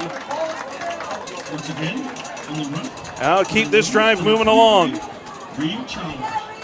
Maroons just kind of starting to lean on Akins a little bit, relying on that running game.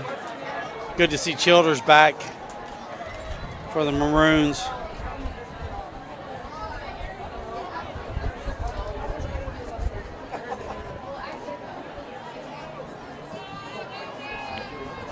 Single back set.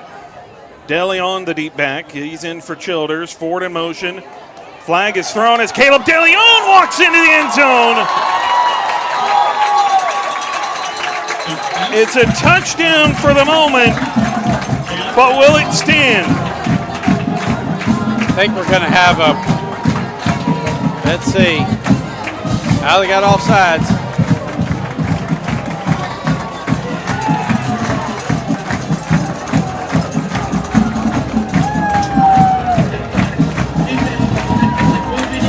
Caleb DeLeon had a crease and he could have walked into the end zone with the room he had. I might have been able to make it. You and me both.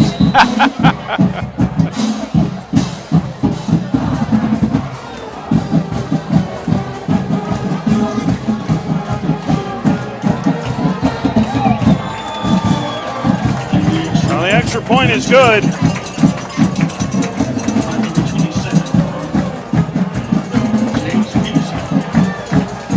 Well, that makes it 24-7.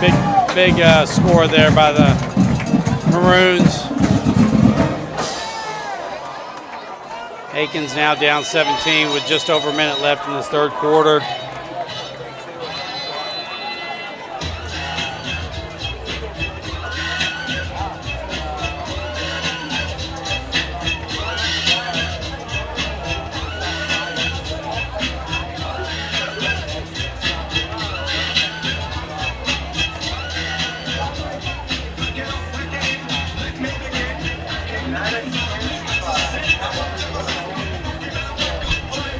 Austin High set to kick this one away.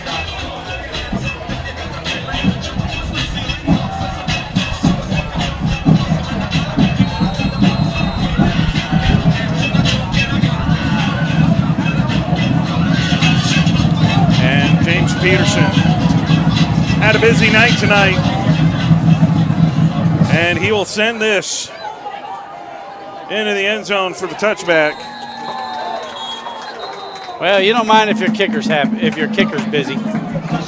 No, I think you'll take that. You'll take that every time.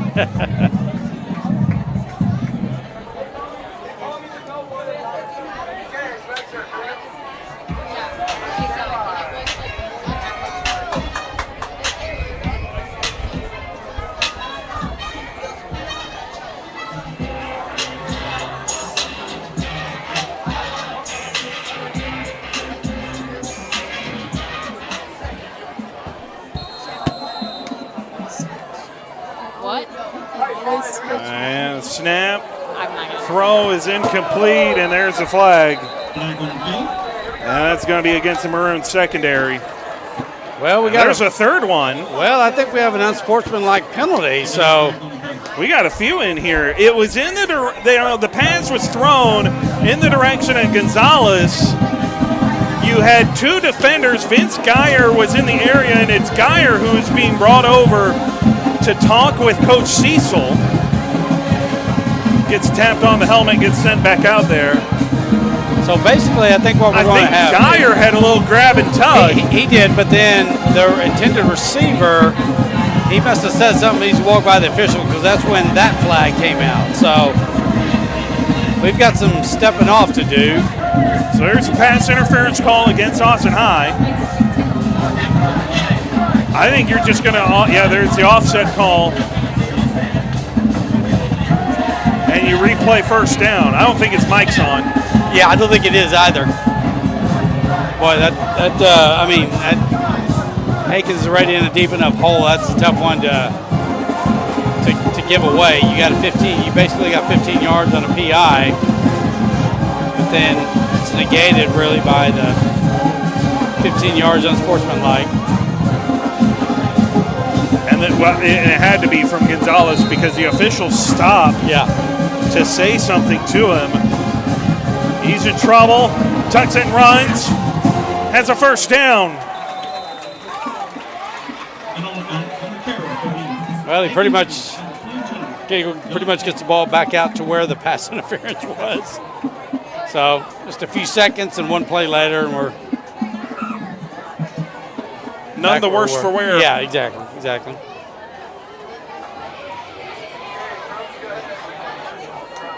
Snap, Cagle looks in trouble, pocket collapsing, and he will be tripped up, falling forward in the effort. Picks up about 2 or 3.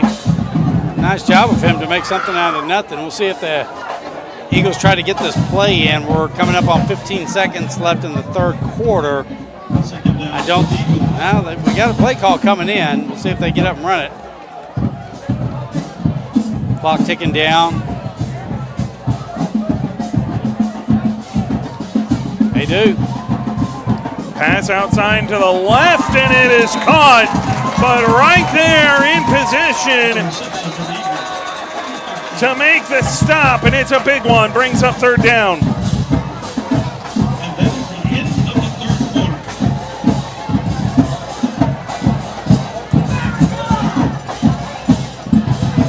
Ladies and gentlemen, please direct your attention to the sideline. Continue on line at this time.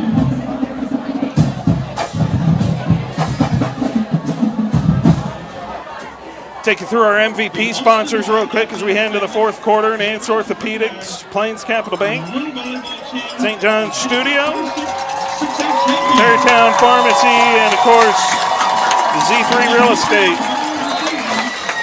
Your MVP sponsors.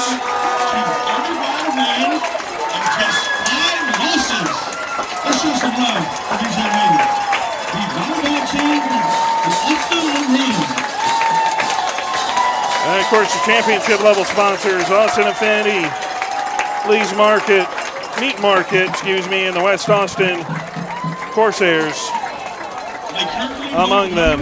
Number 1 ranked in the Austin metro area and stand among the top 3 teams. Applause you're hearing is for the Austin High volleyball team, district champions. Yeah. Regular season, next season, and Del Valley. Before being the promises to be an exciting playoff run, let's show our support and packaging as the Austin High volleyball team continues their march toward their ultimate goal of a state championship. Congratulations. Small volleyballs being thrown in the stands. There you go, yeah. Boy, stout team. They clinched it. They still got if I heard them correctly, a season finale to go against Del Valley. Volleyball playoffs, of course, starting this next coming week and going into the Halloween week.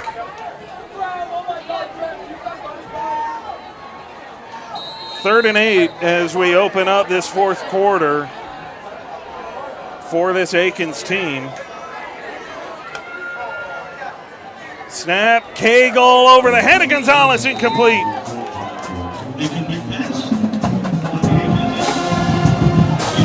Fourth down.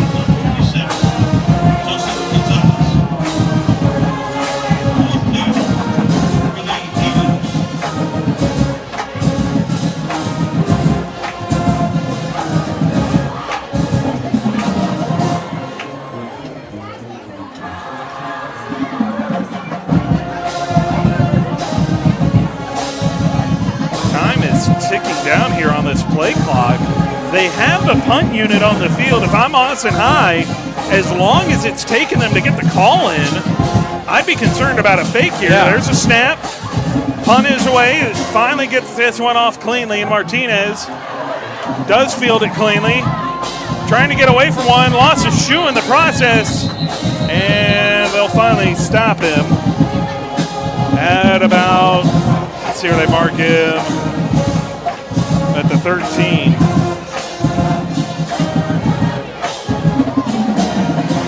Okay, so if you're Austin High here, you got a 11:42 left in the game. You're playing with a 17-point lead. Starting with the ball inside your 15, looks like about the 13-yard line. Really, probably the immediate goal is just let's get out of this hole field position-wise. Get 1 or 2 first downs, burn some clock. But just don't give anything to Akins. Don't give anything to Akins.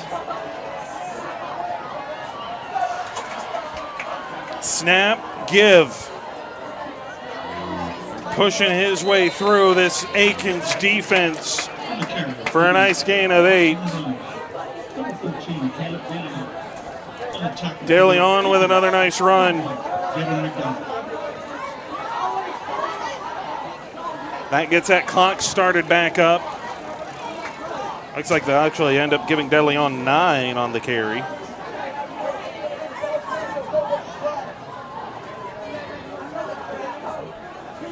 High formation, give to Watley. Owen Watley's got the first down. Stumbling his way through. On the carry for the Maroons, number 34. It's Owen Watley. First down, Maroons. Give some updates here of scores of our own. Dripping Springs in that game finally has a lead. 7-0 in the fourth quarter of that one. While Westlake's up 28-7, still over Bowie as Jablon scrambling out, takes a hard collision short of the sticks. Well, he took a hard collision, but I think he got the better of that one. Kind of delivered a shoulder. I think the Akins defender said, "Oh, I got a quarterback scrambling inbounds. I'm going to tee off on him." And Jablon just kind of lowered his shoulder a little bit, delivered the blow. Second down for the Maroons. 2nd and 3. So Jablon gets 7 on the scramble.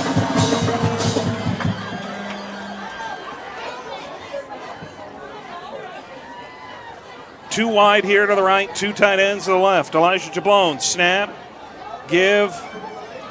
Caleb De Leon driving his way through. He's got across the 45-yard line down to the 46, maybe the 47. Just keep this thing rolling. In other score news, not high school related, it is college ball related. Louisville has knocked off Miami Hurricanes tonight. So the number 2 team in the nation falls. I never felt like Miami was the number 2 team. No disrespect. I know they were unbeaten. I just... A give here to De Leon, bottled up behind the line of scrimmage. He had nowhere to go. I know they took down Notre Dame to open the season and what have you, but I just didn't see them as the number 2 team. But, no defense. I mean, no disrespect to Miami. I mean, really, I think the situation is there's not one great team in college football this year. I think you got 3 or 4 probably really good teams, but nothing that. Certainly nothing eye-popping. No. Let me put it this way. I think as Jablon drops back, laser over the middle, incomplete. Not sure where he was intending for that to go. A little bit of a miscommunication. Good thing that ball didn't get caught. That safety had some room to go if he catches it and comes up the left side. I realize you're at 2nd and 12, but again, don't give Akins anything at this point.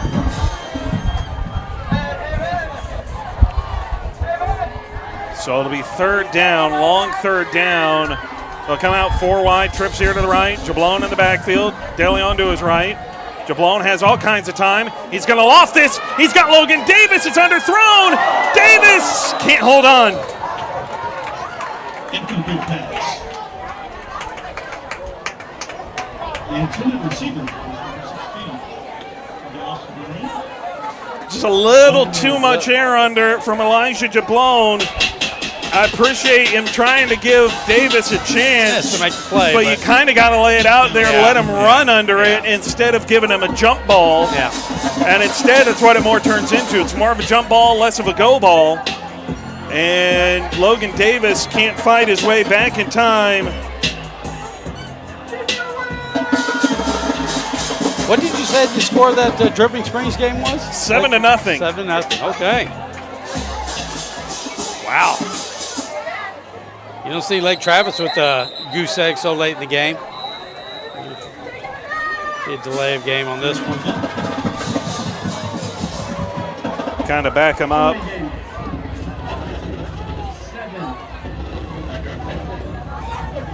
You know, I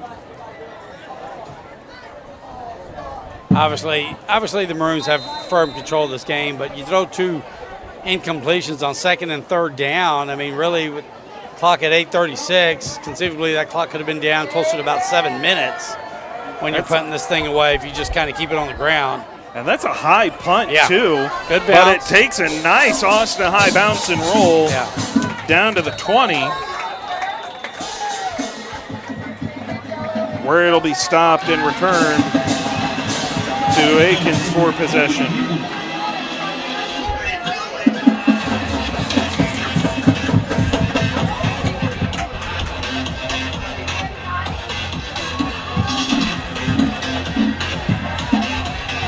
Well, we talked about that Dripping Springs Akins game. Here's why it's important.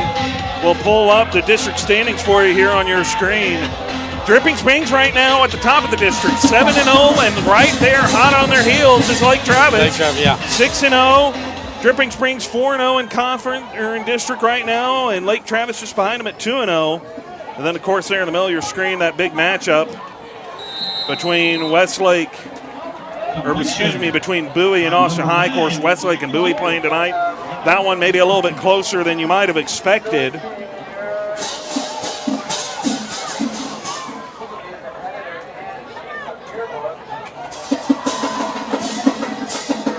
Completion there from Cagle, picks up the first down. He'll drop to throw again. Pressure in his face. That one too far in front, and that'll be rolled incomplete. Brings up 2nd down. Well, there's a flag on the play right where the quarterback threw the ball, so I wonder if that's going to be a roughing the passer call. Roughing the passer. I was looking at the pass downfield. That's awfully deep in the pocket. Yeah, that's going to be a roughing penalty.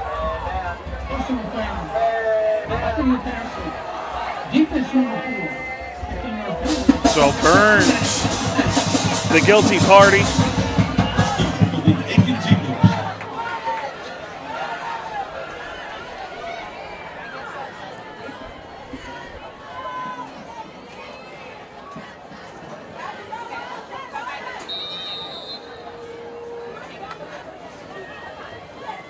Cagle rolling right, looking.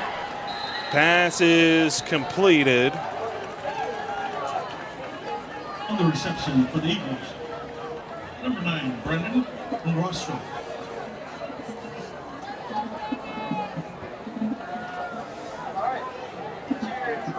Maroons playing pretty soft on D right now, not wanting to get let anything get behind them, but Akins quickly rolled inside, well inside Maroon territory. Cagle in trouble this time on the throw. Loads up, fires across the middle, incomplete. Henry Clifton in coverage and kind of landed awkwardly trying to make that stop.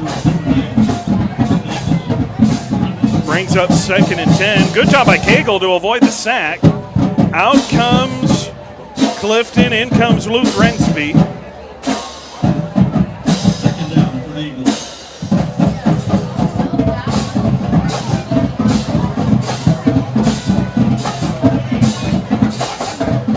Cagle rolling left, has a reverse field. Turf Monster gets him again. And this pass sails out of bounds, incomplete. Incomplete pass.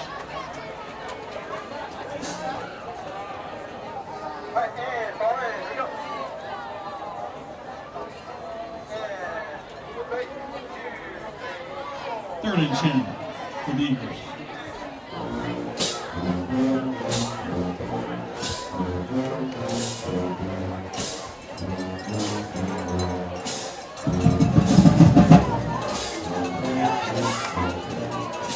And flags come in here.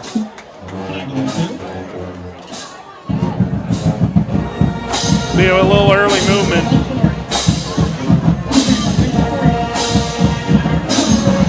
So that'll make it 3rd and 15.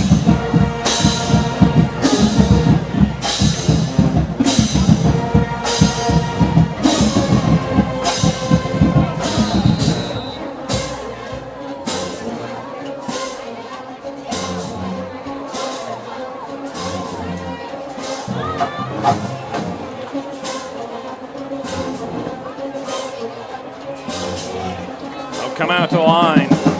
Big third down. Snap. Cagle rolling left. Friday giving chase.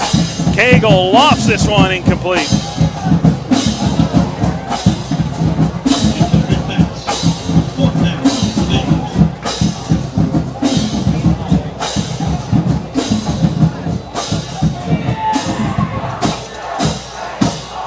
Really good coverage by Donovan Hamilton downfield.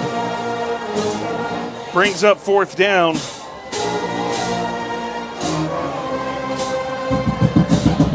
.655 remaining in this one.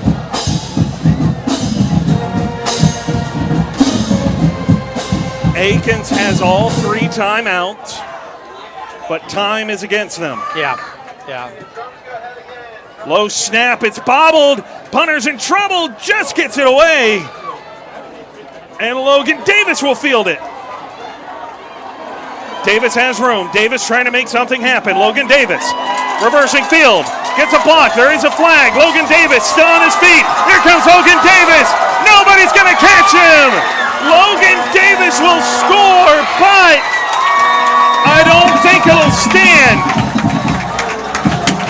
Yeah, they're going to have 2 blindside blocks. Really just unnecessary. I mean,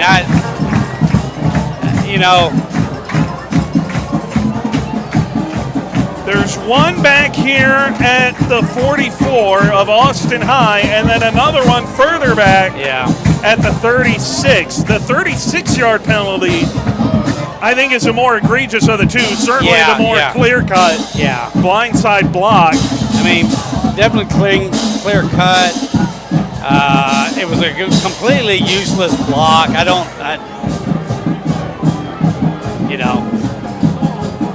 For no reason at all. I mean, Now they are discussing this, so this makes me wonder.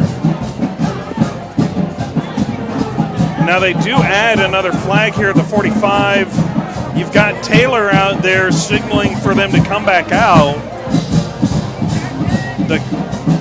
I think it's going to be a half the distance. So they've moved up the down marker, or the ball spot. Well, they had moved it up, I should say. Please call your parents for your ride. It was at the 5-yard mark. Students that need to call their parents, please do so at this time. Thank you. There were 2 flags on the play. Both of them on the receiving team. So it'll both be against the Maroons. That will negate what was an impressive punt return for a touchdown. And a dead ball foul. So there's a dead ball foul.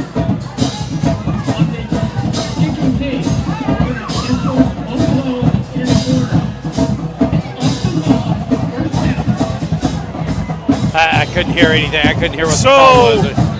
An offset is essentially what happened. So you had the blindside block, but I think in response to it, there was an unsportsmanlike conduct call on Akins. Replay will be declined. Blindside block on 0 of the receiving team is what we will enforce. We'll enforce those in order. First down, Austin. Okay, so at first they were talking about penalties being declined, and then they changed their mind. They're enforcing the blindside block. Either way, punt return touchdown does not stand. I think both penalties were against. Well, I think both in the field of play were, but they signaled an unsportsmanlike on Akins. After the fact. I mean, he said it. He pointed to him. Yeah. So I think there were 2 blindsides. The unsportsmanlike negates one, but not the second of the 2. Which is what gets enforced. But if they enforce it, I feel like the ball should be further back than the 35.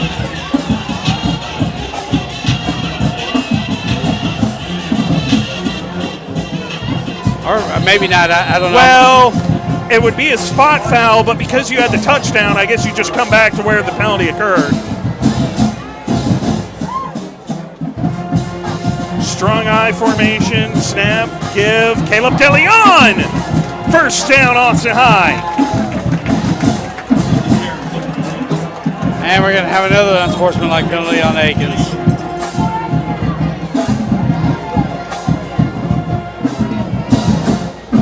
Flag on the field. Into the play. Defense number 18. Number 15 over the play. Automatic first down. It's just piling up on Akins at this point. And it's starting to really stack up against him.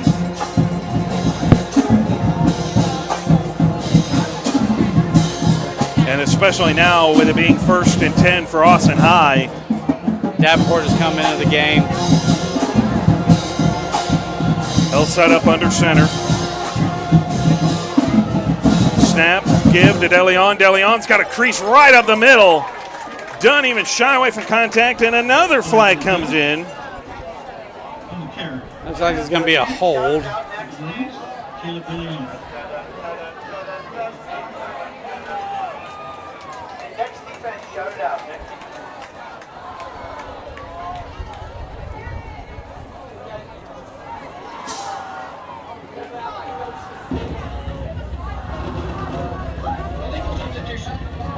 No. So an illegal substitution call against Austin High. Well, Coach Cecil wanting clarification. Yeah. Even Whit Davenport's kind of like, what gives? So I didn't see it. I didn't see. I don't. Coach Cecil still wanting kind of an explanation here, saying, you know, it's very rare that you would see a legal substitution on the offense. Yeah. Because usually you're what gets to drive whether or not there is substitutions.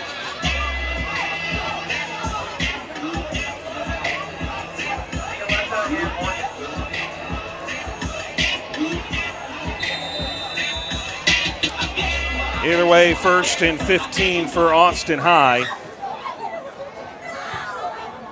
I'll set up offset eye to the right.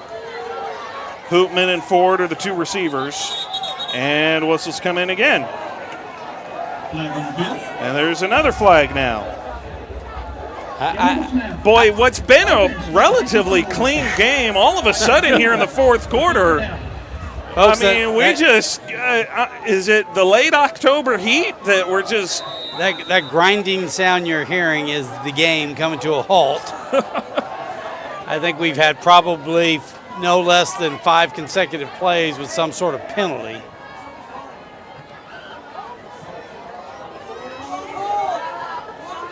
I don't think their down and distance is quite right.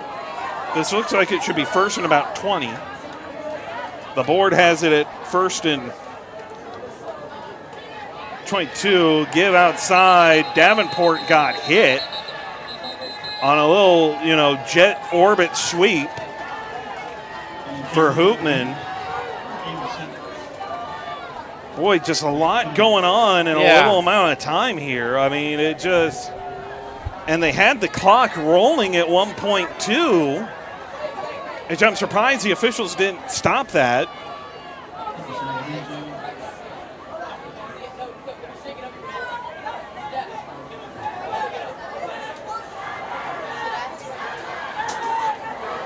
I'm not sure what's going on with the play clock here, but the Maroons clearly don't understand that there's... Well, now Watley's going to run off, and that play clock would stop. Wow. And you got Akins pointing at it. There's the penalty for it. That's an illegal substitution again. Goodness gracious. Come on, people. Wow. Okay, so...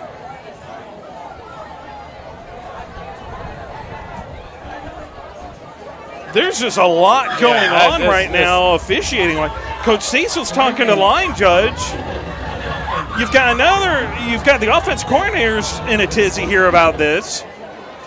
Coach Clark's in a tizzy about it down here, special teams coordinator. Okay, so Austin High is a little upset that the play clock wasn't reset, but they did huddle with 12 before sending one to the sideline. So how about we just hand the ball off? Never going to pass. Davenport in trouble, dancing around in the pocket. Davenport looking, fires in the direction of Brady Ford. It's incomplete. That'll stop the clock. Incomplete pass. It'll bring up 3rd and 29.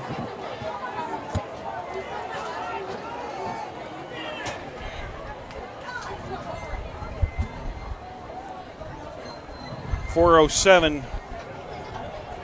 to play Third down. here in this one.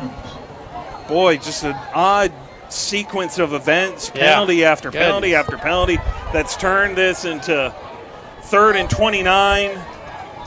And you've got Akins playing a prevent defense. They'll run a screen. It hits the turf. That's incomplete. Incomplete pass. Intended So receiver. brings up 4th down. Boy, this has just been I don't know. Bizarre. I don't. It feels like Austin High offensively just completely lost their focus. I mean, well, it just kind of feels like both sides have just like, Yeah. I mean, Yeah. it just all of a sudden, I mean, this game was cooking along. We were all moving along. Everything seemed to be, going to a nice tidy conclusion. And then all of a sudden, it just came to a screeching halt with some, just absolutely bizarre penalties. Yeah. First down for the Akins Eagles. Tough night for Davenport. I feel like I jinxed him. Obviously, he did not have a good game today. Struggled early, got pulled. Jablon took over the quarterback role for pretty much the entire game until they inserted Davenport back in on that drive, and just not a good game for him. 3:51 and counting here as we get you going. Throw from Cagle, batted down, incomplete.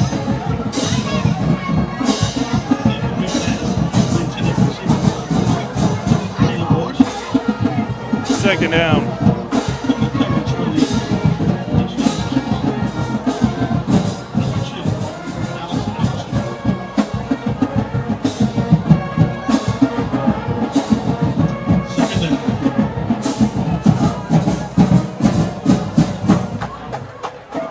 Snap it. Cagle looks in trouble. Well, if you're going to call intentional grounding on one, I kind of feel like you should have one there too. That should be one.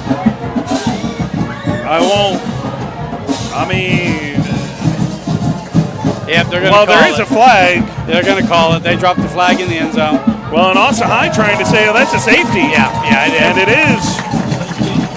Offensive penalty while ball's in the end zone.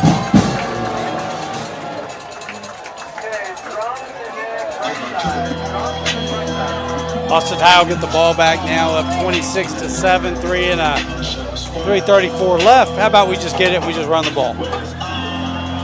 Run that clock out, take the air out of it. Boy, I tell you, Paul, I've seen a lot of different fourth quarters. You and I have called a lot of different fourth quarters. This might be the strangest of the bunch that we've called in our career together. I mean, my goodness. Boy, that was an ugly 6 minutes. I mean, that's just a quarter clock. That was a clinic in what not to do almost. That's right. That's right. You could use that film as an officials clinic.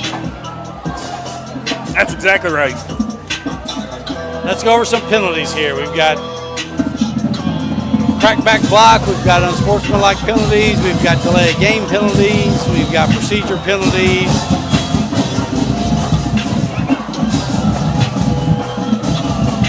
I mean, you name it.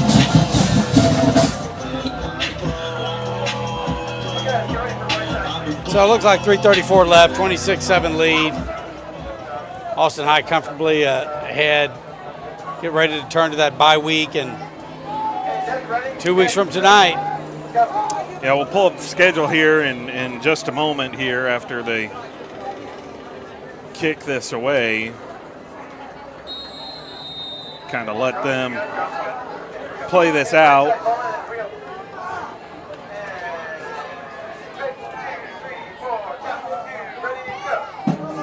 And punt is away. This is fielded by Patrick Bird. And Bird will return this. Bird's got a crease! Patrick Bird! He's gone! Touchdown, Austin High!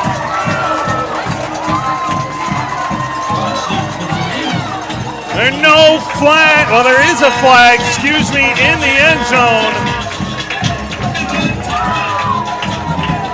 That's going to be unsportsmanlike. Patrick Bird with a kick six to add to Austin's lead. I think the penalty will probably be a celebration, unsportsmanlike penalty, I would imagine.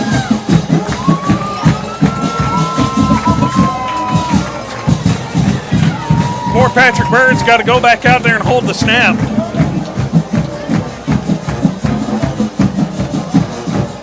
And most likely that penalty is going to be enforced on the kickoff. Kickoff, yeah.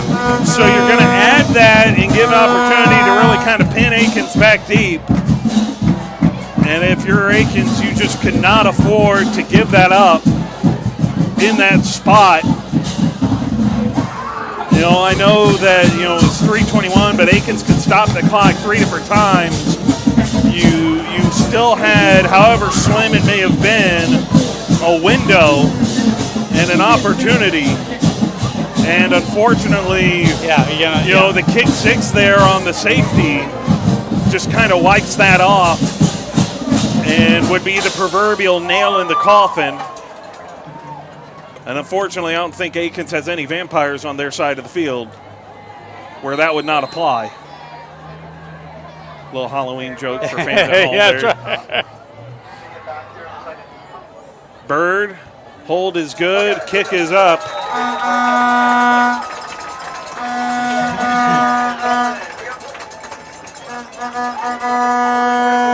And Austin High will take a 33-7 lead with 3:21 remaining.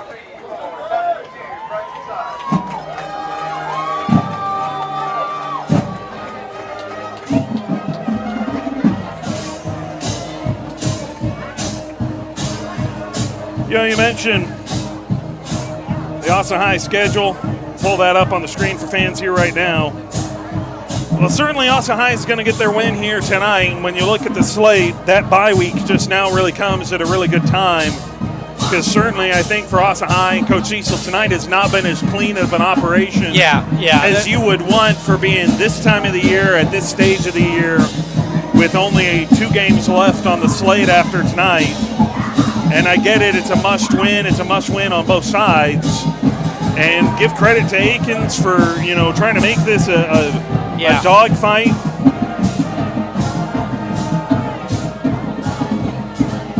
And Austin High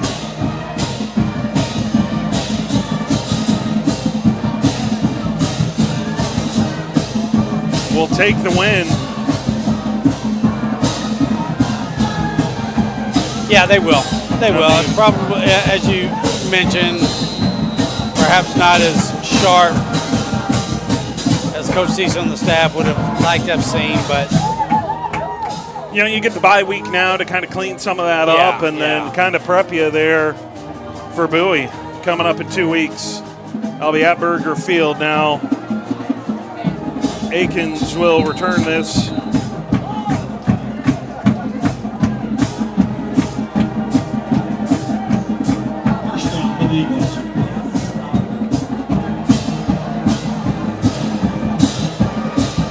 Pull that schedule up one more time. Kind of take a look at what's left. That Bowie game, you can circle it. It's what it's going to boil down to for both Austin High and Akins to determine who gets into the playoffs. And that's what it's going to boil down to. That's what it's going to turn into. And the good news for Austin High is you get 2 weeks now to prep for it. And Bowie doesn't. So Bowie, that's the odd thing about the schedule, because if you're Bowie, next week is it for your schedule. Their bye week comes at the very end of the season, which really makes they end a week early. And then of course Austin High, they'll wrap up their season back here at home against Lake Travis. I don't really understand that. I mean, at a minimum, that's just completely unfair to a Bowie team that you don't get a bye week. Yeah. I mean, that yours should come at the end of the season after, when it's all said and done. In theory, it's not even a bye week. It's just that your season's done early. You're done a week early. Yeah, you're done a week early. But I mean, the flip side to it is, if you get a playoff spot, then it just kind of serves as an additional little. You get a scout. You get an extra week of prep. Yeah, you get to scout the team or likely opponent, whatever. But you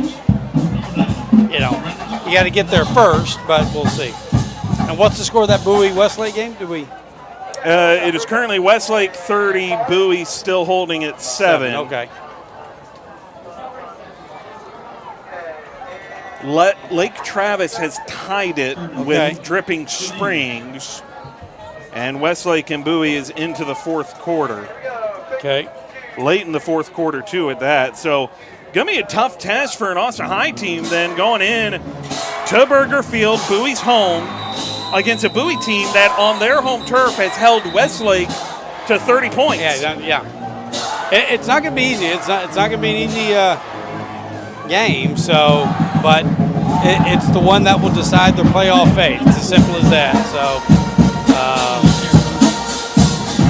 you have the 2-minute timeout here on a 4th and 3 for Akins. We talked about, though, kind of that battle right now happening in Dripping Springs for who gets that top spot in the district. And because really, ultimately, that's what this is boiling down to tonight, at least, is winner takes first place in district and gets a hold.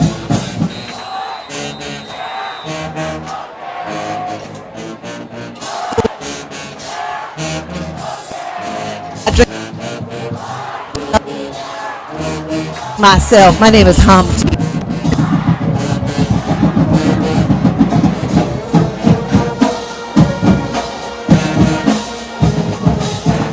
That was some weird interference on our radio waves. I don't know what. Anybody else heard that? Not sure what that was. I've seen and heard some strange things. That one might have been the strangest as whistles come in. So that snap went into the end zone.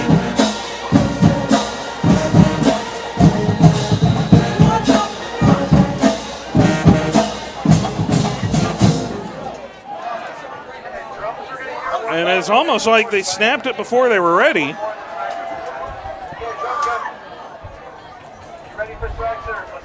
Here they snap it away. Punt is away. This is not a great punt at all. Went sky high and takes an Austin High bounce and roll down at the 35, where it'll be 1st and 10.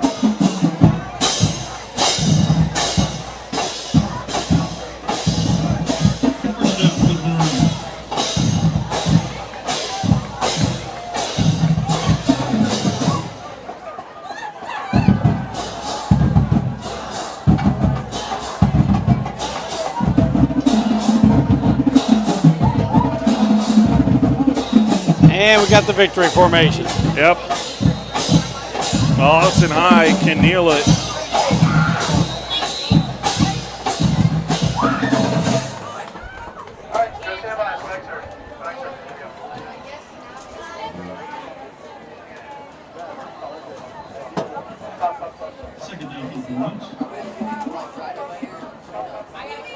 A lot of extracurriculars tonight. Yeah. If you're Austin High and Akins, and I know it's something that will frustrate Coach Cecil. I'm sure it'll frustrate this Akins staff as well. You add in on top of it, some of the bizarre operational stuff that took place here in the fourth quarter. Yeah.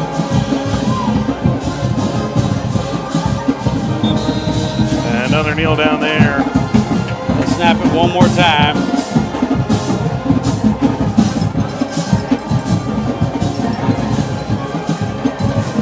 Did he go that far back? They gave him a loss of about 3 on the play. Well, they've given him about 2 on the first one. Wow, And then it looks like about, maybe 2 more here on the second one. I don't feel like he's been that far back. I feel like when you take a knee, you quite go back that far, but yeah, I guess. I don't feel like he has. I feel like he's just taken it and pretty much gone down, but pointless at this stage. I guess so. I guess it's about right. Yeah, you're right. So that'll do it.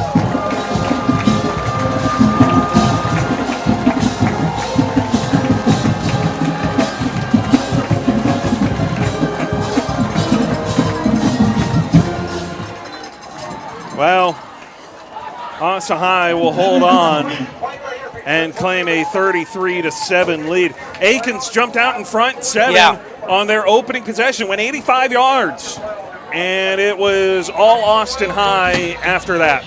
Well, it was. It took them a minute. I mean, they got it really kind of took the insertion of Jablon on that second drive to get things going because Austin High was sleepwalking even to start that second drive. But the Jablon came in, got a big first down, and, kind of slowly from there, the game just kind of a spark plug, right? Yeah, exactly. You almost, Davenport, as well as he's done last couple weeks, it was almost like you had to change your spark plugs on the motor there. I guess so, yeah. You put Jablon in, a different energy comes out of the offense because of it. He kind of gives you a little bit of a spark there offensively, and Coach Cecil talked about, hey, we're going to ride the hot hand. Yeah, that's what they did. That's what they did. You roll with it there, and you go the rest of the way. And again, coming up 2 weeks now, you kind of it wasn't the cleanest win. I think certainly Coach Cecil is going to have some things to clean up. Yeah. It'll be interesting to talk to him. We won't have our call with him next week, but the week after the Bowie week, okay. We'll kind of give him our bye week, and we'll give him a break from us a little bit. Give him a break. Give us kind of a break of give us a chance to kind of sit down and kind of simmer down a little bit too. But and also kind of prep, and it really just it will come down ultimately to that Bowie game. I mean, it will. What this is going to boil down to, we'll pull up that schedule again for you here, fans at home. We talked about it. That's the next game on the docket, and then, of course, you end your season at home against Lake Travis, who right now, as we pull up the district standings for you here at home, you look at it, Bowie's going to fall to 2-2. Austin High's going to climb to 2-2. So that game is it. Winner determines who goes and who stays between Austin High and Bowie next week. Lake Travis, Dripping Springs right now still fighting for that first place spot. Westlake kind of waiting in the wings there a little bit. And it's just that kind of a season again here tonight that you're going to have to sort through. We talked about it Halloween night at Burger Field, and the stage has now essentially been set. 2 teams going in there, 2-2 in district. Winner gets a playoff spot. Yeah, it's as simple as that. I think you and I kind of understand how the district is, how to play out. I mean, we don't know always, who will take, first place with the 3-headed monster, but I think we pretty much knew going into the season we're trying for that 4th playoff spot, and that's where we are. So we knew it was going to take 3 district wins against Dale Valley, Akins, and Bowie. We've checked off 2, 1 left. 2 weeks on a Friday night, on a Halloween night. We'll be out with the ghouls and the goblins and the ghosts, and we'll see which team's playoff hopes will become a ghost that night as well that you'll have to bury. That's right. We'll see. That'll be on October 31st on a Friday night at Burger Field. Austin High will get the win here tonight, 33-7. That'll do it for us on behalf of our entire broadcast team. Shep, Ian, Maisie, and Carson, our broadcast crew at home, our QA, with Shane back at home, Suna, our IT director, and of course our director of broadcasting, Merrill Bertrand. And on behalf of my broadcast partner, Paul Longoria, I'm David Roy, signing off from House Park. The Maroons get the win. The table has been set. We'll see you in 2 weeks for Austin High and Bowie to determine who goes to the playoffs in District 26 6A. We'll see you then.